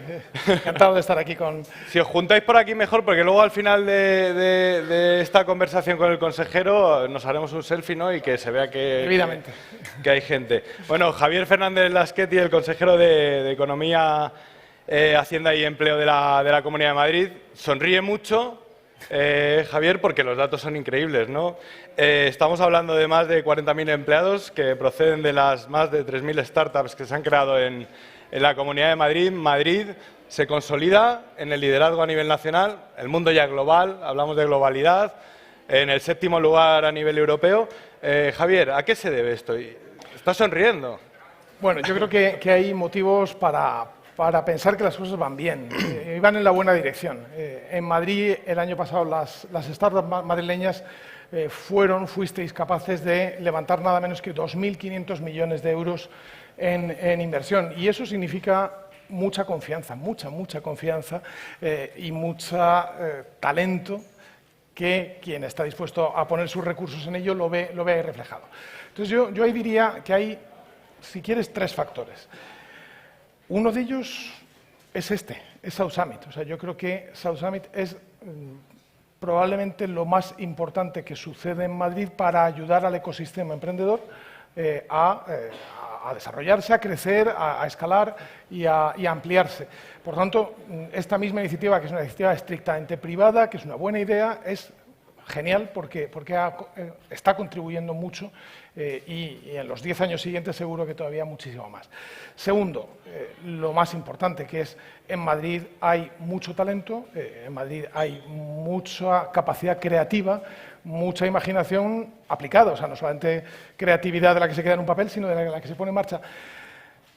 Talento del que está en Madrid y talento del que viene a Madrid. Y como en Madrid el que llega es de Madrid desde el momento en el que llega, si quiere, vamos, y casi todos quieren, pues desde ese momento esa capacidad de atraer que el índice Mori refleja como la mejor ciudad del mundo en livability, pues también yo creo que atrae mucho. Y luego, junto a todo eso, también creo que tiene algo que ver el hecho de que desde la Comunidad de Madrid y Isabel Díaz Ayuso y lo que hacemos desde la Comunidad de Madrid tiende a, sobre todo, a a quitar estorbos, a quitar obstáculos, a dejar que la creatividad vaya adelante, a dejar que avancen los proyectos, a no meterse entre medias, a querer hacerse fotos con ellos y así manipularlos y terminar estropeándolos, ¿no? Entonces, como al final terminamos, políticos o burócratas, terminamos estropeando las cosas, lo mejor es que nos limitemos a hacer lo que tenemos que hacer, que es dar un marco jurídico, un marco estable, un marco en el que se cumplan los contratos y en el que la libertad de creación sea la que tire para adelante de los proyectos. Yo creo que esa es la clave de Madrid. ¿Puede beber un poco de agua, sí, consejero? Sí. Ahora me da a mí. Los tres factores increíbles, ¿no? Pero lo que estamos viendo en South Summit estos días, ostras, estaba poniendo, iba a decir una palabrota, pero estamos aquí muy formales y está poniendo a Madrid y al South Summit en la picota de todo, consejero.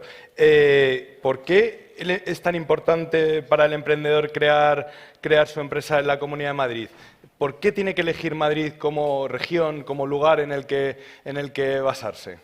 Bueno, porque yo creo que Madrid, primero, es el sitio de España y probablemente del sur de Europa donde más ecosistema va a encontrar, donde más otras startups, venture capital, inversores, fondos, va a encontrar y además cada vez más articulado en torno a distintos aceleradoras, lugares en los que hay crecimiento de empresas. Es decir, va a encontrar, y yo creo que debemos avanzar por esa línea, esa interacción con otros que permite que donde dos están pensando una cosa, o por usar una expresión de un tipo inteligente que decía que cuál era el invento que había hecho avanzar más a la humanidad, y él decía que era la máquina de café, porque era el sitio donde se encontraban el que está trabajando en una cosa, el que está trabajando en otra, y de repente dicen, oye, pues podemos...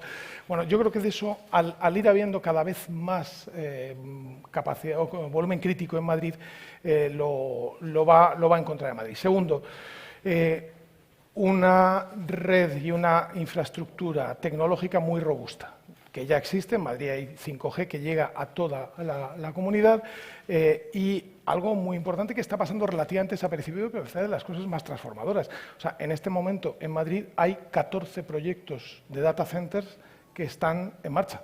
Algunos ya se están haciendo, otros están preparando las cosas para empezar a construirlos y a ponerlos en servicio dentro de nada. Todo eso con lo que significa de reducción de tiempos de latencia, en fin, de todas las cosas que muchas startups necesitan. Tercero, en Madrid puede tener la seguridad de que no nos vamos a inventar un impuesto justo para lo que tú te dedicas, ¿no? O sea, hay regiones en España que tienen 16 impuestos propios, otras tienen 8, otras tienen 9, nosotros tenemos 3, que además eran una birria. Y decidimos suprimirlos, pero suprimirlos como un statement, o sea, para que quedara claro que la Comunidad de Madrid no va a crear ningún impuesto. O sea, yo estoy seguro que en algún que otro lugar de España, si ve que hay 15 proyectos de data centers en marcha, inmediatamente se le ocurre un impuesto al megavatio, ¿no? de datos, ¿no? Pues aquí en Madrid todo lo contrario. Y luego todo el trabajo que estamos haciendo, hay un proyecto en marcha, iniciándose ahora muy potente, sintonizado con la Unión Europea, con la Comisión Europea, que es el proyecto Madrid Kilómetro Cero, que va a ser algo que permita acompañar y mantener en comunidad a las startups y que yo creo que va a dar buenos resultados. Sí, tiene una pinta eso tremenda. Sí. Está claro, ¿no? Lo has clavado, ¿no? En Madrid parece la Vía Láctea perfecta, ¿no? Todos los planetas están alineados, la administración pública, los fondos de inversión, los inversores, el South Summit, Madrid, ¿no? El epicentro que es ahora mismo. En este momento the place to be. O sea, es muy evidente, basta mirar... And to living. And to living, exacto. Bueno, vamos con un poco de datos que también son para sacar pecho, ¿no? ¿Qué cuota de inversión recibe Madrid de inversión extranjera en comparación? Hablamos de un mundo global, ¿no? Pero para que la gente sepa un poco de datos, en comparación con otras regiones de nuestro país. Bueno, Madrid está recibiendo en este momento el 63% de toda la inversión extranjera que llega a España y ya son varios años seguidos en los que eso sucede así.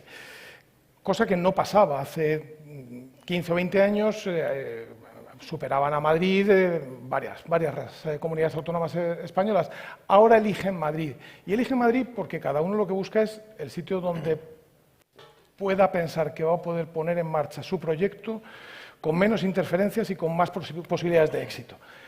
Y son ellos los que piensan, los inversores, que en Madrid lo van a encontrar y por eso a Madrid llegan proyectos de data centers, como he dicho, pero, por ejemplo, proyectos logísticos muy importantes o proyectos claramente muy vanguardistas en fintech, por ejemplo. En fintech, desde la llegada de Klarna hace bien poco, hay muchos proyectos. Algunos de ellos venidos de Londres después del Brexit, por ejemplo, American Express, todo su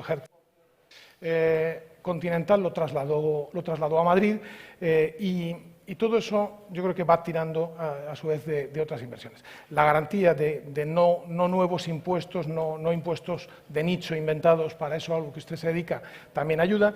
Yo creo que también ayuda el hecho de que la Comunidad de Madrid y los ayuntamientos en general en Madrid no nos parece necesario que el que está pensando en invertir venga a vernos para que nosotros le digamos lo que tiene que hacer. Al revés, o sea, a mí me encanta enterarme de una inversión por un canal directo, por la prensa o lo que sea, porque significa que lo han hecho como ellos han querido, ¿no? Por supuesto, tenemos que seguir mejorando en unas cuantas cosas. Y para eso tenemos a la oficina Investing Madrid, y por ahí anda Rodrigo, a disposición de todos, para ayudar a tirar de inversiones extranjeras o de crecimiento de empresas que ya están instaladas en Madrid y que quieren crecer en competencia con sus otras pares de distintos lugares del mundo. Tenemos que mejorar claramente en los tiempos de respuesta y de tramitación de todo lo que se refiere a urbanismo, permisos, etcétera.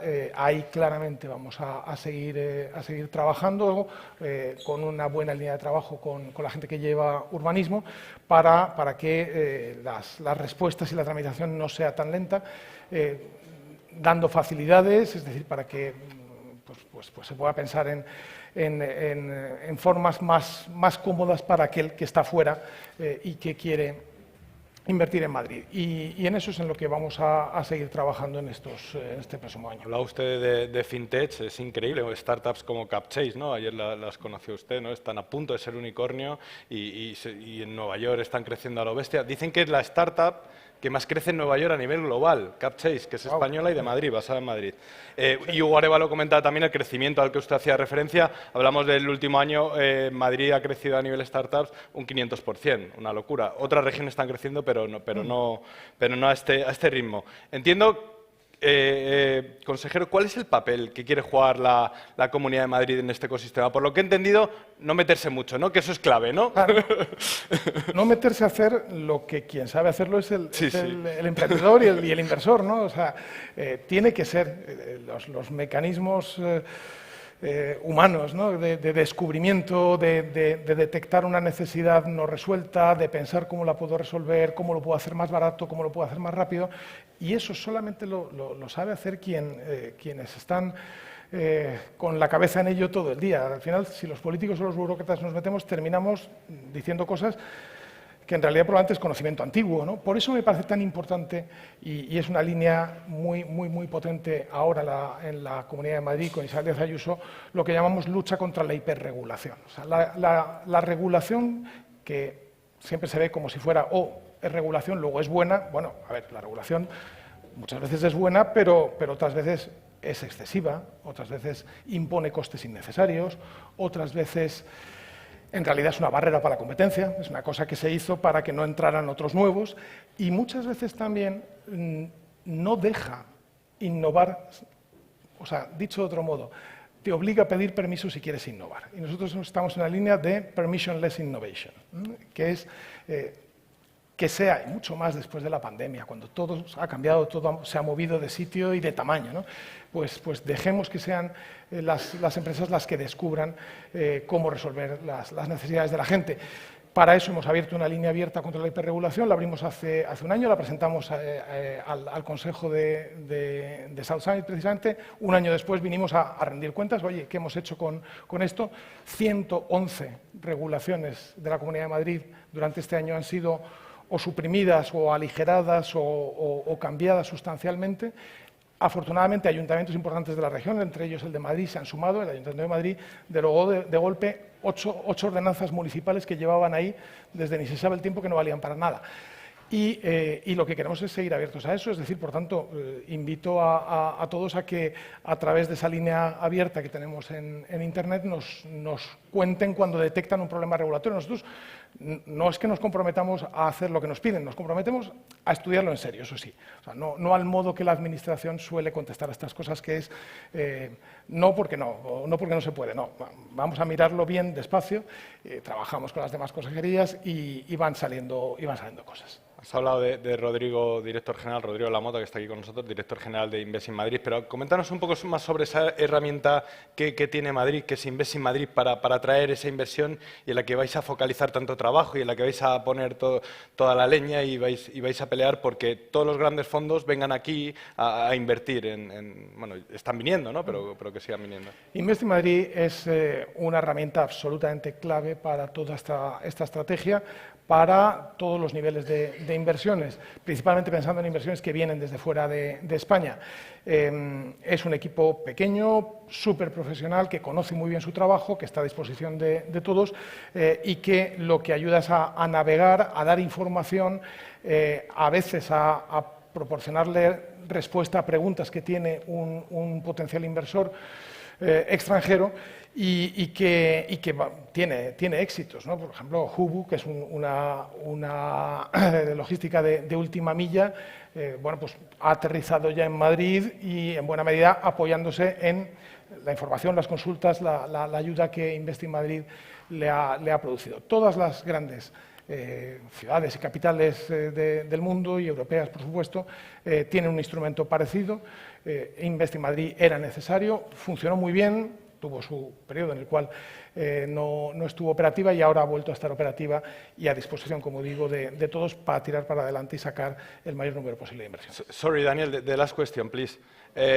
One more. Consejero, ¿cuál es el plan? En pocos segundos, ya hemos empezado más tarde y esta pregunta es bonita. ¿Cuál es el plan para potenciar esa creación de startups en Madrid? A ver, yo creo que... No nos cuente todo el plan porque no. Dani nos va a matar, pero cuéntenos ahí claves. Digo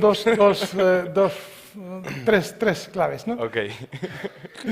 Tres claves. Esa estrategia kilómetro cero, Madrid kilómetro cero, que la veréis muy pronto a la vista y va a tener muchas claves. Una idea muy buena que es mochila backup disponible para todos los universitarios con un kit para saber cómo tienen que hacer para empezar una aventura de startup cuando están en la universidad y poca regulación y pocos impuestos. Thank you very much, consejero. Thank you very much, Daniel. Thank you so much. Thank you. Thank you, Chemo. Muchas gracias, Javier. Lo siento, pero there is... Wait a second, please. The selfie. We need the selfie, consejero. With the consejero. Alberto. There is a train waiting for us. All right, I'll come in for a quick picture. Yeah. But you know, the train is leaving on time and it's not waiting for us, so unfortunately that's why I have to Thank you so much. keep us moving on. Thank you very much. We have another very quick photo over here. And well, as I said, we have a train waiting for us, but we're going to stay on the topic of ecosystems. We are going to now move to a whole nother ecosystem. And as you all know, we're here at South Summit, and so we're going to go further south, namely to Andalusia. And I actually did this journey just a couple of weeks ago, and I really had a wonderful time in Granada, in Sevilla, in Malaga. And now we're not only going to talk about holidays, but we're going to get to work, and we're going to see what does this region have to offer, what is happening for startups in this area. And here to moderate this fantastic panel, we have the content manager at FYCMA, Deborah Pastrana. Let's give her a warm welcome. Thank you. Hola, Deborah. Y Hola, tú vas ¿qué tal? a hablar en castellano también, Yes, ¿sí? Sí. Vale, Genial. muy bien. Muchas gracias. Bueno, buenos días a todos y, bueno, en primer lugar agradecer, ¿no?, la oportunidad que nos habéis dado por estar con vosotros en la 10ª edición de este evento, ¿no?, por hacernos partícipes de él. Y, bueno, antes de dar la palabra a mi compañero de la Junta de Andalucía, remitir unas palabras que decía María Benjumea, ¿no?, la presidenta y fundadora de este evento, que decía que la palabra mágica era colaboración. Pues ese es el ejemplo que nosotros queremos enseñar hoy aquí, ¿no? La colaboración que hay entre todos los agentes de la innovación y de la I+D+I en el sur de España, en Andalucía, bueno, y en concreto en Málaga, y poner en valor ese trabajo que estamos haciendo de manera juntos, esa colaboración público y privada que hay entre nosotros y que, bueno, y que contribuimos a generar ecosistemas como es el claim de este año, ¿no? Esa creación de ecosistemas. Y, José Antonio, si quieres. Muchas gracias, Débora, Genial. y muchas gracias a todos los asistentes. Pues me viene muy bien que hables de colaboración público-privada porque yo creo que hoy en día no vamos a descubrirle a nadie cuáles son las virtudes de Andalucía en muchos aspectos, tanto de localización geográfica como de todos los encantos que tiene nuestra tierra. Pero creo que actualmente el ecosistema de innovación y emprendimiento en Andalucía está trabajando muy duro para intentar mejorar esos aspectos que tú comentas, la colaboración público-privada, el desarrollo de las infraestructuras de innovación y, sobre todo, la captación y el talento digital. Con todos estos aspectos, yo creo que las grandes multinacionales tecnológicas se están dando cuenta y están empezando a venirse a Andalucía para desarrollar proyectos de innovación y de emprendimiento. Yo creo que es justo mencionar algunas de ellas porque son iniciativas muy importantes, algunas de ellas en tu ciudad, en Málaga. Por ejemplo, en Granada, Indra, Google y la Universidad de Granada están desarrollando uno de los centros más importantes en materia de inteligencia artificial en Europa.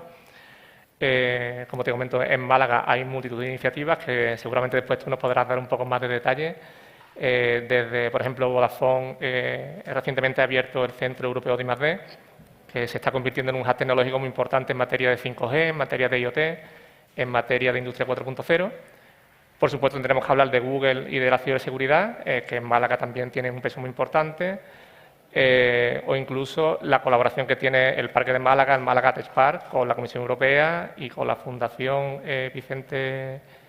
el Instituto Ricardo Valle para el desarrollo de un microchip que puede que sea el primer microchip que se desarrolle en España.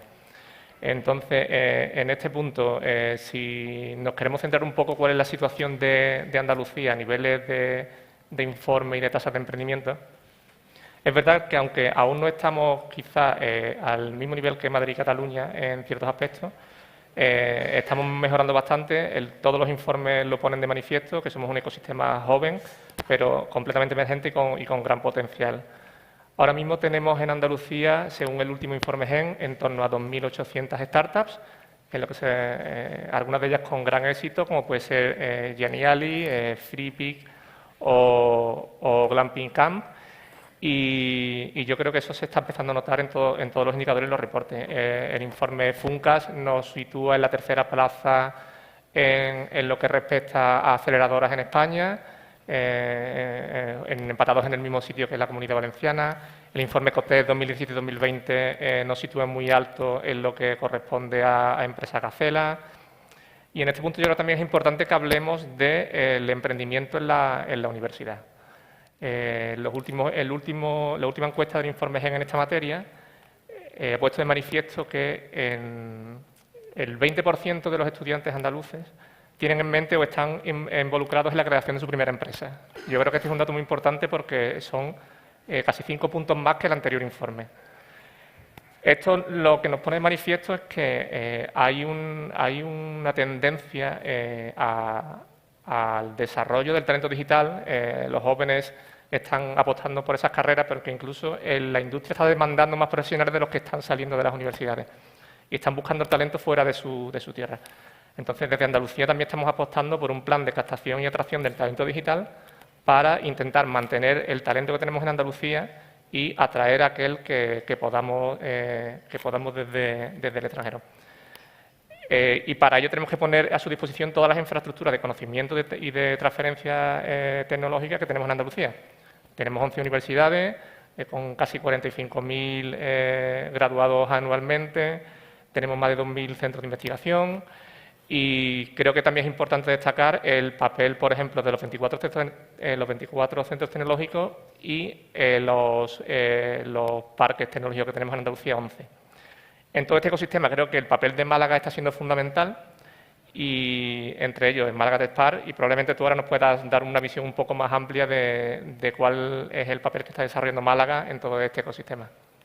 Genial. Bueno, si no me importa, yo me voy a levantar porque me siento mucho más cómoda, ¿no? Diréis que, bueno, que yo que estoy de FICMA, que es el Palacio de Feria y Congreso de Málaga, que qué hago hoy aquí, ¿no? Pues nosotros, como somos un elemento catalizador, nosotros a través de nuestros eventos, pues contribuimos a todo ese desarrollo del ecosistema, a toda esa colaboración que surge, ¿no? Ese modelo de cuádruple hélice que estamos trabajando en la ciudad, desde la parte del Málaga Tech Park, con todas las empresas que están llegando a alojarse en nuestra ciudad, bueno, el centro de ciberseguridad de Google que viene, ¿no? Que, bueno, ¿a quién no conoce a Bernardo Quintero, ¿no? De Virus Total, ¿no? Que apostó por estar en Google y por traerse a Google a Málaga. Él siempre ha estado en Málaga.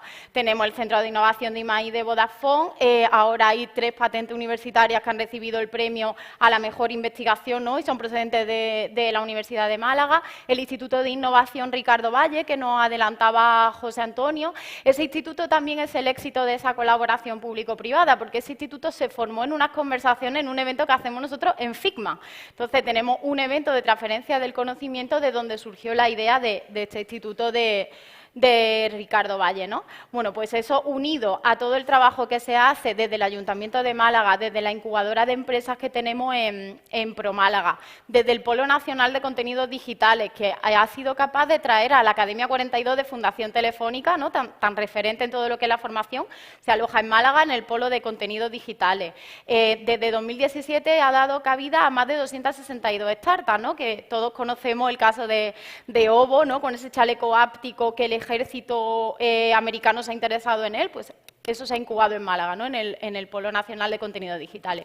Bueno, y todo esto, además, genera otra actividad, ¿no? Genera proyectos que quiero contar el caso de la Expo 2027. Ya sabéis que Málaga se postula como la ciudad de España para acoger esa Expo Mundial, ¿no? Que es la era hacia una nueva era urbana, y eso no es un proyecto de Ciudad de Málaga únicamente, es un proyecto regional, pero es un proyecto de país. Entonces, es un proyecto que cuenta con el apoyo del Ministerio y que todos tenemos que sumar esfuerzos para conseguir que se venga a Málaga. Y bueno, nosotros como organizadores de eventos que somos, apostamos 100% por integrar el emprendimiento y la captación de talento en todos los eventos de innovación que organizamos en FICMA, y que bueno, que dentro de un ratito daré una breve pincelada de lo que tenemos, pero creo que también sería interesante que José Antonio nos contara casos reales, ¿no? Casos reales que podamos encontrar, por ejemplo, aquí en el evento, en South Summit, casos de emprendimiento que hacemos en Andalucía y que puedan poner en valor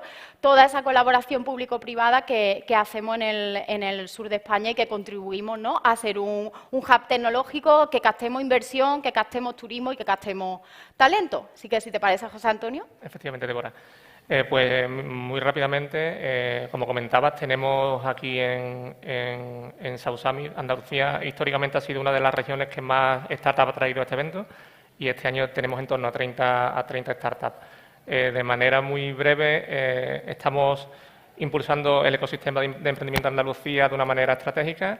Para ello hemos desarrollado el Plan General de Emprendimiento 2021-2027, que será un poco el paraguas estratégico en el que vamos a meter todas estas iniciativas que vamos a poner en marcha para impulsar el ecosistema. Y lo queremos hacer desde la fase idea hasta la fase expansión e internacionalización de las startups. Tenemos múltiples proyectos con múltiples agentes, desde proyectos con Telefónica para ir a buscar ideas a la universidad y ayudar a los estudiantes para que transformen esa idea en un producto mínimo viable. Tenemos, por supuesto, la red de CADE de Andalucía Emprende de desarrollo empresarial. Tenemos gran experiencia en aceleradoras. Llevamos prácticamente 10 años trabajando por un lado con Vodafone y con otro lado con Telefónica en el programa Minerva y en Andalucía Open Future, que son dos aceleradoras muy exitosas. Recientemente, en 2021, hemos puesto en marcha una específica, porque Minerva y Andalucía Open Future son tecnológicas, pero sin un sector concreto. En Granada tenemos puesto Access Health, que es una aceleradora específicamente para el sector biosanitario. Tenemos muchísimas cosas. Hacemos el evento Andalucía Startup Roadshow, que es una competición de startups en Andalucía. Elegimos a las mejores y las promocionamos. Y también el último paso es el tema del capital. Desde la Junta de Andalucía hemos puesto unos fondos de capital riesgo. Se han puesto 3 fondos con un montaje total de 50 millones de euros, dirigido tanto a startups como a empresas con un mayor nivel de expansión y crecimiento, que estén ya en disposición de entrar en una fase de una primera ronda de inversión. Y con todos estos elementos estamos intentando de una manera coordinada impulsar lo que es el sector del emprendimiento y la startup tecnológica en Andalucía. Entonces, quizás si tú nos puedas dar unas mayores pinceladas sobre la situación en Málaga.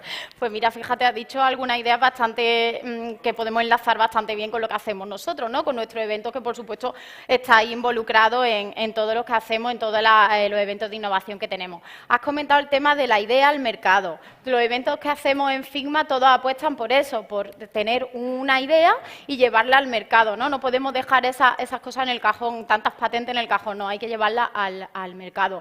Tenemos también el conocimiento hay que llevarlo a la sociedad. Si ese conocimiento no se conoce, la empresa no lo capta, y eso también es lo que hacemos nosotros en los eventos de Figma, que va muy en línea con lo que comenta José Antonio, ¿no?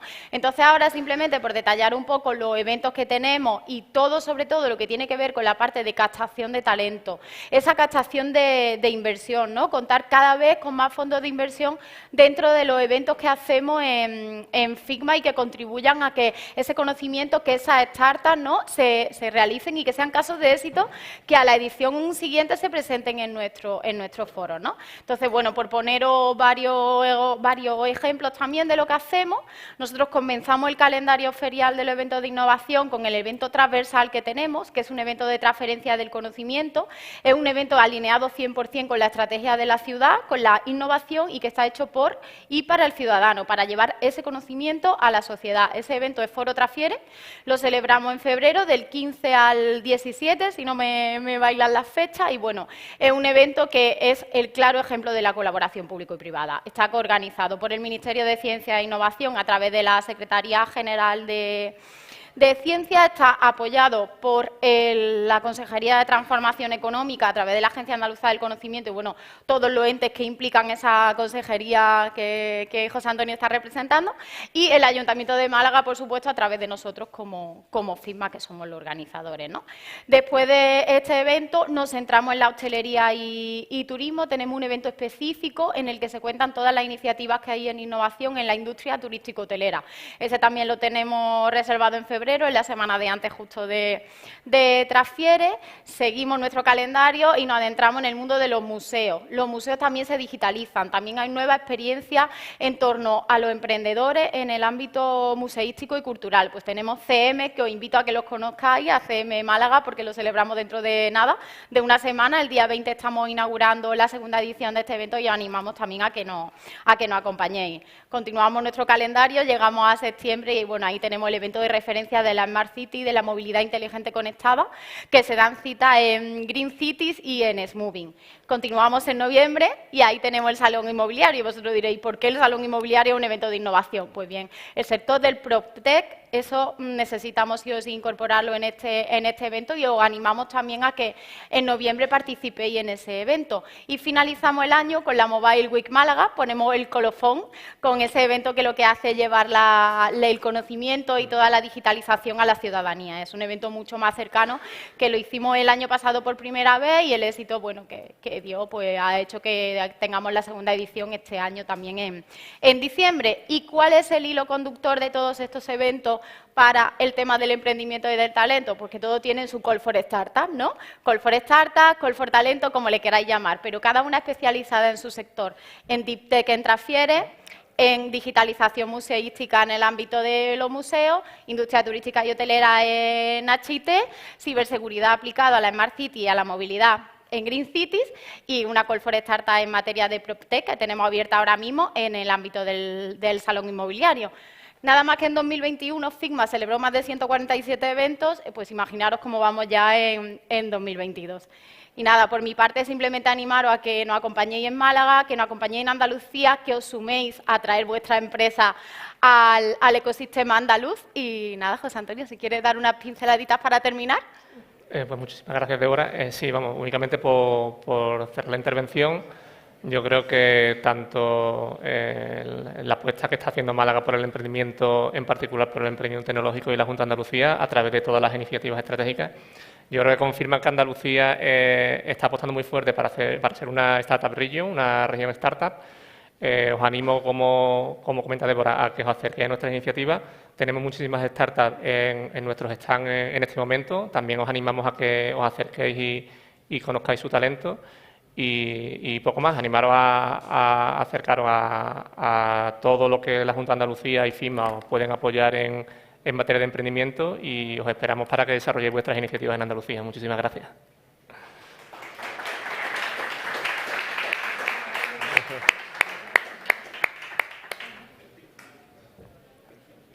Vale, muchas gracias, Deborah.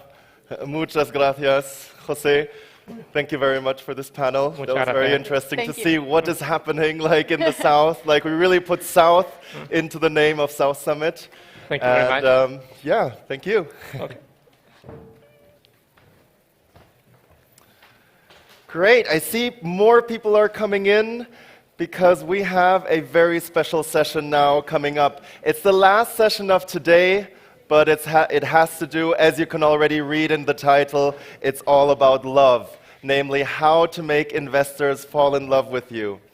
And here to discuss this topic is a man who really knows. And I've known him for already 10 years because I used to live in Berlin, and I don't think there's anybody in the startup ecosystem in Germany that doesn't know him because he's the founder of one of the most prolific PR firms for startups. So if you want to go out and get noticed, this is exactly the session where you're going to learn more about this.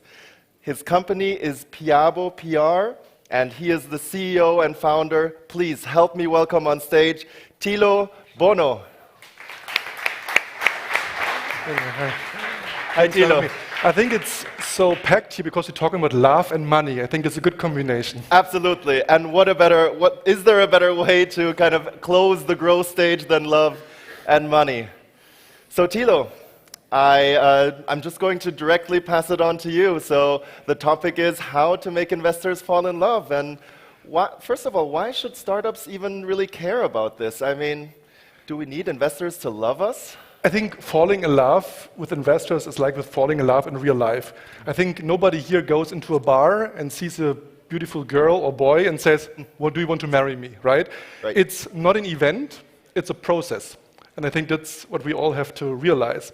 And I think what we mean is love is a good chemistry, a good connection, because what all investors will agree, it's all about the team first and foremost. Of course, there are other things also. I mean, I'm an investor by myself. That's why I have a bit of two hats on. Yeah. It's, of course, also about, do they have good numbers? Are they good traction? Are they just locally focused or global, etc.? There are a lot of other factors. But, of course, if there is no chemistry and you don't like each other, and by the way, this is also something that is very relevant for the startups, because you have to work with them over many, many years, yeah? Like 10 years and more, maybe, yeah? You have to give them reportings. There may be also crisis situations, right? It's like in a marriage, right? Yeah. This is also not only sunshine, there's also sometimes rain. And that's why, again, it's not an event, it's a process. And that's why these kind of events are important, to get to know each other, but also good communication and storytelling, what we're talking about today. Mm-hmm. Absolutely, yeah. It's a journey you're going on to, 10 years. That is a marriage. For some people, that's perhaps the longest relationship they've been in.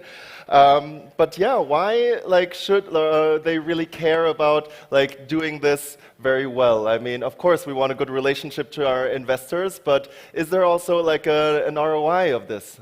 I mean, ROI and communication is a little bit like asking for ROI for your mother, right? This is a bit like a tricky part. Yeah. But I think fundamentally we have a lot of startups here in this room, and a startup is, in the end of the day, often a blank sheet of paper, an idea, a domain, and the founder, what else you have, right? Often not big numbers.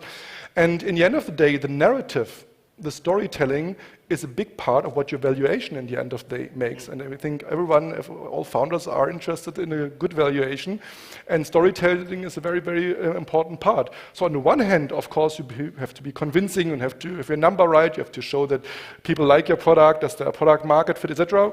That part is clear, but the narrative, that's the second part of the formula. So you can say numbers plus narrative equals the valuation. So this is often why, for example, when you go to the US and you're working with an M&A consultancy, etc., they often ask you, who's your publicist, right? Because they want to know who's telling your story in the market, or how you are prepared to tell your story, and what is your story. Because in the end of the day, often you're not alone with your idea, right? There are also competitions within the startups, or you're competing with the big corporates, right? So there's always competition. And how do you set yourself apart? And we see always when there are great founders, great personalities, great storytellers, be it Elon Musk, Jeff Bezos, Bill Gates, Steve Jobs, etc., they are known, they stand for something, they're very clear in their messaging, they are very reliable, they're very consistent in their messaging. And I think this is something that also young founders can learn from the big guys, that this is very, very important. And I mean, as you can see, Elon Musk can shake the stock market with one tweet, right? And we, as founders here in the room that looking for funding, need to create a kind of magnetism in the community, the kind of fear of missing out. And I think this is something that fundamentally often is underestimated, that often they're thinking about, oh God, how many journalists we can send our message, and they do a little bit like spray and pray. And I think this is the wrong approach, right? You have to also think about how can your story spark curiosity. The people say, oh, I've heard about this startup, everyone is talking about it, right? Creating these kind of magnetism that is like when you at work or in a bar, again, everyone is talking about this one guy because he has this beautiful whatever eyeglasses or special shoes or special jacket or whatever, right?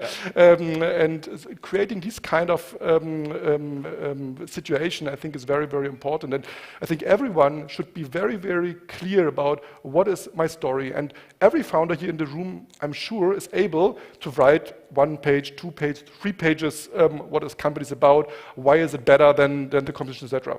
I'm very sure about that.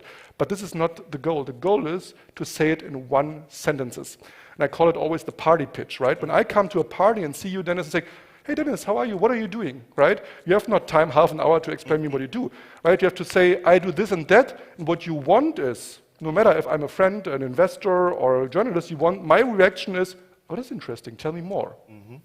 And this is something that is not about the length, it's about coming to the point. When we all know the saying, the unique selling proposition, but we're talking here about what is really your unique selling story, right? What is really the one line of story that everyone says, oh, that sparks the curiosity, right? That's what we want. And then that helps, of course, then in the next step. And no matter if you tell your story in a podcast or the channels doesn't matter, right? It's about the story first. And if that's strong enough, then we can talk about what is the right channels, where are the investors, are you a fintech, then you should maybe more talking on a fintech media, etc. That's then a different part. But often founders come and say, oh, can you bring me to TechCrunch? Can you bring me to Wall Street Journal, etc. I said, that's the wrong question, right? Let's start first. What is your goal? What do you actually want? And what is your industry? And what is your story? And then we can talk about, is it LinkedIn? Is it TechCrunch? Is it whatever? Yeah. Right. Wonderful. Yeah, I love that, the party pitch, because often we teach about the elevator pitch, and that's like 60, 90 seconds. But if you're at a party, nobody's going to be there and listen to you for 60 to 90 seconds. You have 1, 2 sentences to be interesting, right? Yeah, absolutely.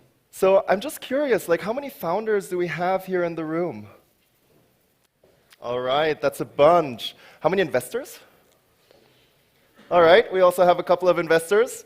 It's like in a bar, right? 2 girls and 50 boys here. Yeah. I also like that bar thing, you know. It like comes to mind that a bar needs to have a long line out the door. Things in life are always the same, right? If it's in private life, right, it's always about also in business, right? It's about a long-term relationship, not one-night stands. I mean, at least in business, right? Privately, we don't talk about that today. But I think this is very important to keep that in mind. And I mean, investor by myself, know how it is, right? If you are too demanding, and it's like in sales, you can also compare it with sales, right? Maybe another analogy, right? If you're chasing a cat, the cat runs away. If you have something the cat wants, the cat comes to you. And you can apply this again to all these different kind of situations. And sometimes it starts with very little things. Do your research first about the investors. I get every day approached on LinkedIn, on email, people sending me their pictures. I say, have you actually read what I'm doing? And why don't you tailor it and tell me where I am the right investor for you, right? Because you say, maybe in my case, tell me why PR, branding, storytelling is so important for you. Why does it matter right now? Why should we, right? Tell me that and not just give me a bunch of numbers and say, hey, I want your money, right? Tell me why you choose me and why I can provide value to your company and to your success, right? Because that's what all investors want, that they, of course, money you can get everywhere, but you want to also kind of value add, right? What is the value add and why do you need my value add, right? Or you're just desperate and want money and 10 others have already said no, that's why you're writing me, right? And of course you would never tell me, but that's the feeling that I'm getting, right? And that's the same with journalists. When you read out to journalists and they're getting, what do you think how many press releases a journalist per day gets? Any numbers? Very good. It's roughly around 500, but thinking about 500 pitches for journalists per day. And if you're working, by the way, for TechCrunch and the global media, it's more like going up to 1,000. Imagine 1,000 press releases in your inbox. How do you choose, right? What is the story? That means if you're not able to tell your story in the subject line or make the subject line so interesting, and I mean, of course, you can maybe envision that they don't know all the 1,000 people. Of course, their personal contract is something different, right? Sure. But many experts then write in the subject line things like for immediate release or press release, waste, right? Yeah. It's just, it doesn't work like that, right? So it all comes down to really be clear about your unique one-liner, what is the story that you want to tell me? And also, I mean, we all have very limited time, right? You open the LinkedIn messages, you talk to an investor here at the floor, you have just 30 seconds on a phone with the journalist. How do you spark curiosity? How can you make them fall in love, right? They say, oh my God, that's interesting, that's really fascinating, I should meet more, right? And this is a bit like understanding what also the things are the journalist's interests, right? Is it timely? Is it the right timing right now? Often I read press releases where I say, the story is nice, but I can write about it now, I can write about it in a month, I can write about it in 3 months. There is no urgency, and creating urgency is also a very, very important part. And also when you think, is there a kind of fear of missing out? Do you give me something exclusive? Or you're talking also to 10 other journalists, right? Or same with investors, right? Are you just talking to me and choose me, and I'm your first choice, or you're actually, I heard from the community, actually been also to 20 other investors, and they all said no, and now you're ending up on my table. It always comes down to the same things, right? Yeah. Yeah, absolutely. And I think there's already a lot in there that is good advice for founders, but I want to get down to a little bit more practical advice. So we already saw there's a bunch of founders here. How many of you are seed stage founders, kind of looking for your first investment still? All right, that is a couple. So if I would be one of those seed stage founders, like what would be, you know, like the first steps that I would need to take, really practical, to get on top of this? I mean, first realizing that PR is not marketing, right? It's not about like you making an ad or giving 5,000 euro to Google and you're getting 5,000 clicks, things like that. That's not how it works, right? So first of all, I would really, as time, of course, is often limited and money is limited, really focus, right? In which industry am I? What are the publications and the media and the events, the investors that I want to go with? Let's assume you are a fintech company. Thinking about what are the 2-3 main fintech events where I can meet all these investors? What are the 2-3 channels, newsletters, industry organizations, blogs that are read by the fintech industry? I can tell you, we had last week the situation, we worked with a startup together and had an interview with the founder in Finance Forward. I don't know if everyone is familiar here in Germany, very prestigious fintech media. Very niche, very focused on this one industry, but after this one article, they had 6 calls from high-level, high-profile investors, right? And this was one article. We don't talk about spray and pray again. Right. It is very, very, very focused, right? And also here, how do you get the attention from the journalist? You have to have, of course, something unique, right? Is it a David against Goliath thing, right? You find out the old traditional banks because you have to invent it like a new fancy open banking system, whatever, or you have made a great hire where everyone is like, wow, how this little young startup could convince this great guy, or you have maybe often you have, before you have your first institutional round with a VC, maybe some friends and family VCs that have already some good contacts in the industry that you can leverage on. It's not about quantity, it's about quality, right? And spend time on really thinking, what is my, let's stress this again, the party pitch, right? How can I convince in 2-3 sentences where they say, that's an interesting story? Because keep in mind, the journalists write for their readers, not for you. The job from a journalist is not to make advertising for you.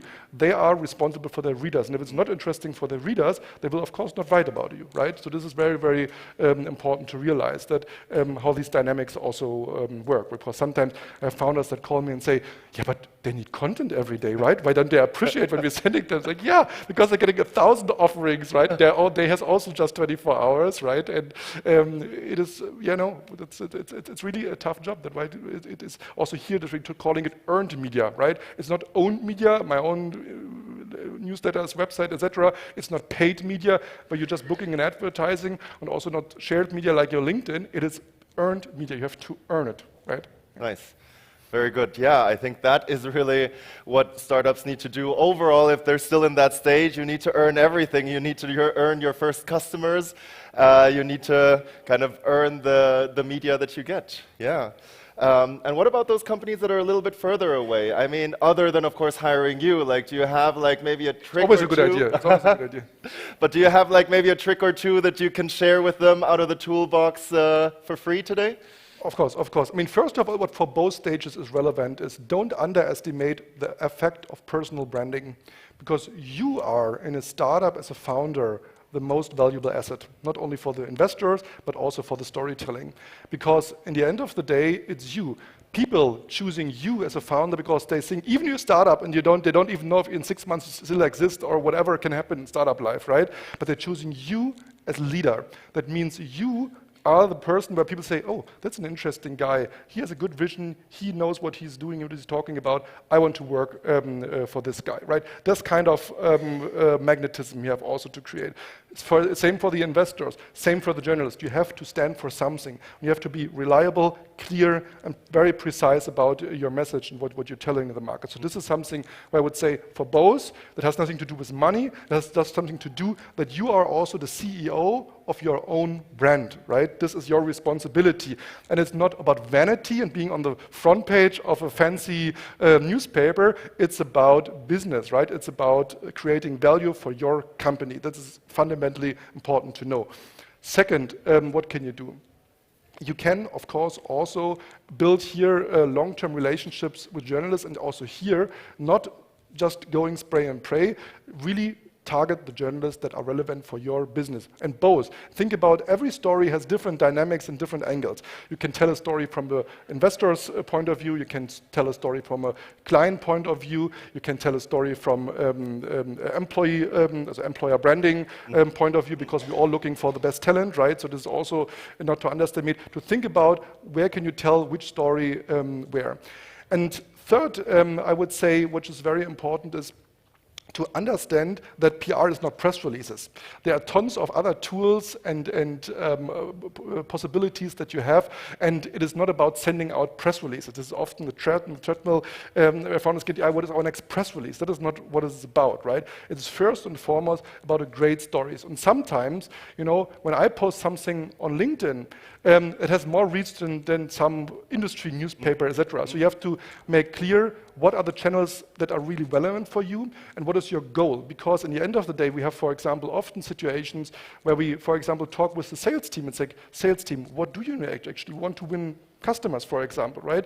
How can we help you, right? So, for example, if the founder has here a great interview, why don't you use this interview as a great piece of content to get in touch with prospects again, right? Or maybe we can help you with storytelling and crafting some LinkedIn posts for you. So I want to say storytelling is not just PR and targeting journalists. A great story helps in many ways. It can be case studies, it can be white papers, that can be for personal branding, that, for working with influencers together, and also here, Many people think influencer relation, they're thinking about the Instagrammers that showing their travel pictures and having a lot of likes. Influencers are also people who can help you from industry organizations, from event organizers that put you on stage in front or give you airtime here at an event. That can be also policy makers, right? Especially when you're maybe in fintech or health tech or in highly regulated areas. So communications can help in very, very many ways. And many founders often complain about long sales cycles, right? Especially when they're B2B or SaaS companies, etc. But PR and good branding can also help here, right? Because when you make, the higher the price the product has, the more, of course, people do research. And when they're typing in on Google the name of your product or your company, and there's nothing than just your own advertising, your own website, obviously they are suspicious. Yeah. But if there are interviews from serious newspapers or you have appearance in a podcast or whatever it is, of course, that gives trust. And at the end of the day, it's all about trust. And often startups don't compete with themselves, they compete with the traditional corporates that they want, of course, steal business with. We're all talking about disruption here at this conference. But in the end of the day, what we actually want is exactly building this bridge between a company, and let's stick to the fintech example. We all have a bank account with a traditional bank. We trust them, they exist since 100 years. And now the neobanks come, right? They say we are more fancy, we have an app, blah, blah, blah, blah. But it's a startup. Can we trust them, our money, etc.? And your job as a founder is to build this bridge, right? This is what the uncertainty gap that we have to fill. And the only answer here is trust. And by the way, trust, recent study came out, only 32% of people believe in advertising. So advertising alone, and we know all the prices go up when you do Google ads and Instagram, etc. Advertising alone is never the answer. It's the combination. So it's not, do I do performance marketing or do I do PR? That's not how the game works. And well, trust, we're back to our word here, the keyword love. I think those are really, that trust is the key for that, right? And people trust people, right? Yeah. People are interested in people. So coming back to the topic of personal branding, right? Yeah. I mean, what is more trustworthy than a human being, right? Looking them in the eyes, see them, say, oh, this person stands for the company. And founders often, especially here in Europe, and you know we represent a lot of Silicon Valley companies, Stripe, GitHub, Shopify, etc. So the founders really play here a mission-critical role in their story. Here in Europe, often the founders say, yeah, but I want to let my product speak. My product is so wonderful, and look at my product, etc. Yeah, but the product can't speak, right? Human beings are that we are trusting and that speak, right? And especially when you're a startup and not have the money for a big branding campaign, etc., it is the founder, and we need to put the founder at the center stage, literally, right? And don't underestimate it. And often when you talk with founders, yeah, Thilo, I understand what you're doing, but you know, we are just a boring B2B company. Would GitHub, would Shopify, would Stripe, would you name it, Evernote refer to them as a boring B2B company? Absolutely not, right? But here in Europe, often, also another complaint that I often hear from founders is, yeah, but the journalist always writing about the other company, but we are, let's say, cheaper or have the better product or whatever, to say, what is it actually worth to be the best when others sell better? And think about that, right? This is easy to complain, but it's not about being the best. That's actually a good message for the startups, right? It is about being a great storyteller and tell your story and be louder and be heard and be seen from people that are relevant for your business and bring you the growth that you need to get to the next level. Brilliant. Thilo, unfortunately our time is already up. I would have loved to also put a Q&A out to the audience, but perhaps you have a few minutes that you can spend with whoever wants to grab you. Or follow me on LinkedIn or on all the channels that are available, so feel free. Wonderful. Thank you very much for this. Thanks for having me. Pleasure. Thank you. Let's give Thilo a warm applause for being here with us. Wonderful. Thank you very much. And well, that is it for today at the Grow Stage here, day 3 at South Summit 2022. It was wonderful to be here with you. My name is Daniel Hires, and I loved being your host today. There is a little bit more program on the big stage, on the arena stage, so if you don't have a direct question to Thilo, you can go over there and check out the Startup Awards and the closing of the day. Otherwise, I hope to see you next year at South Summit 2023 and wish you a wonderful afternoon. Hasta luego.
you.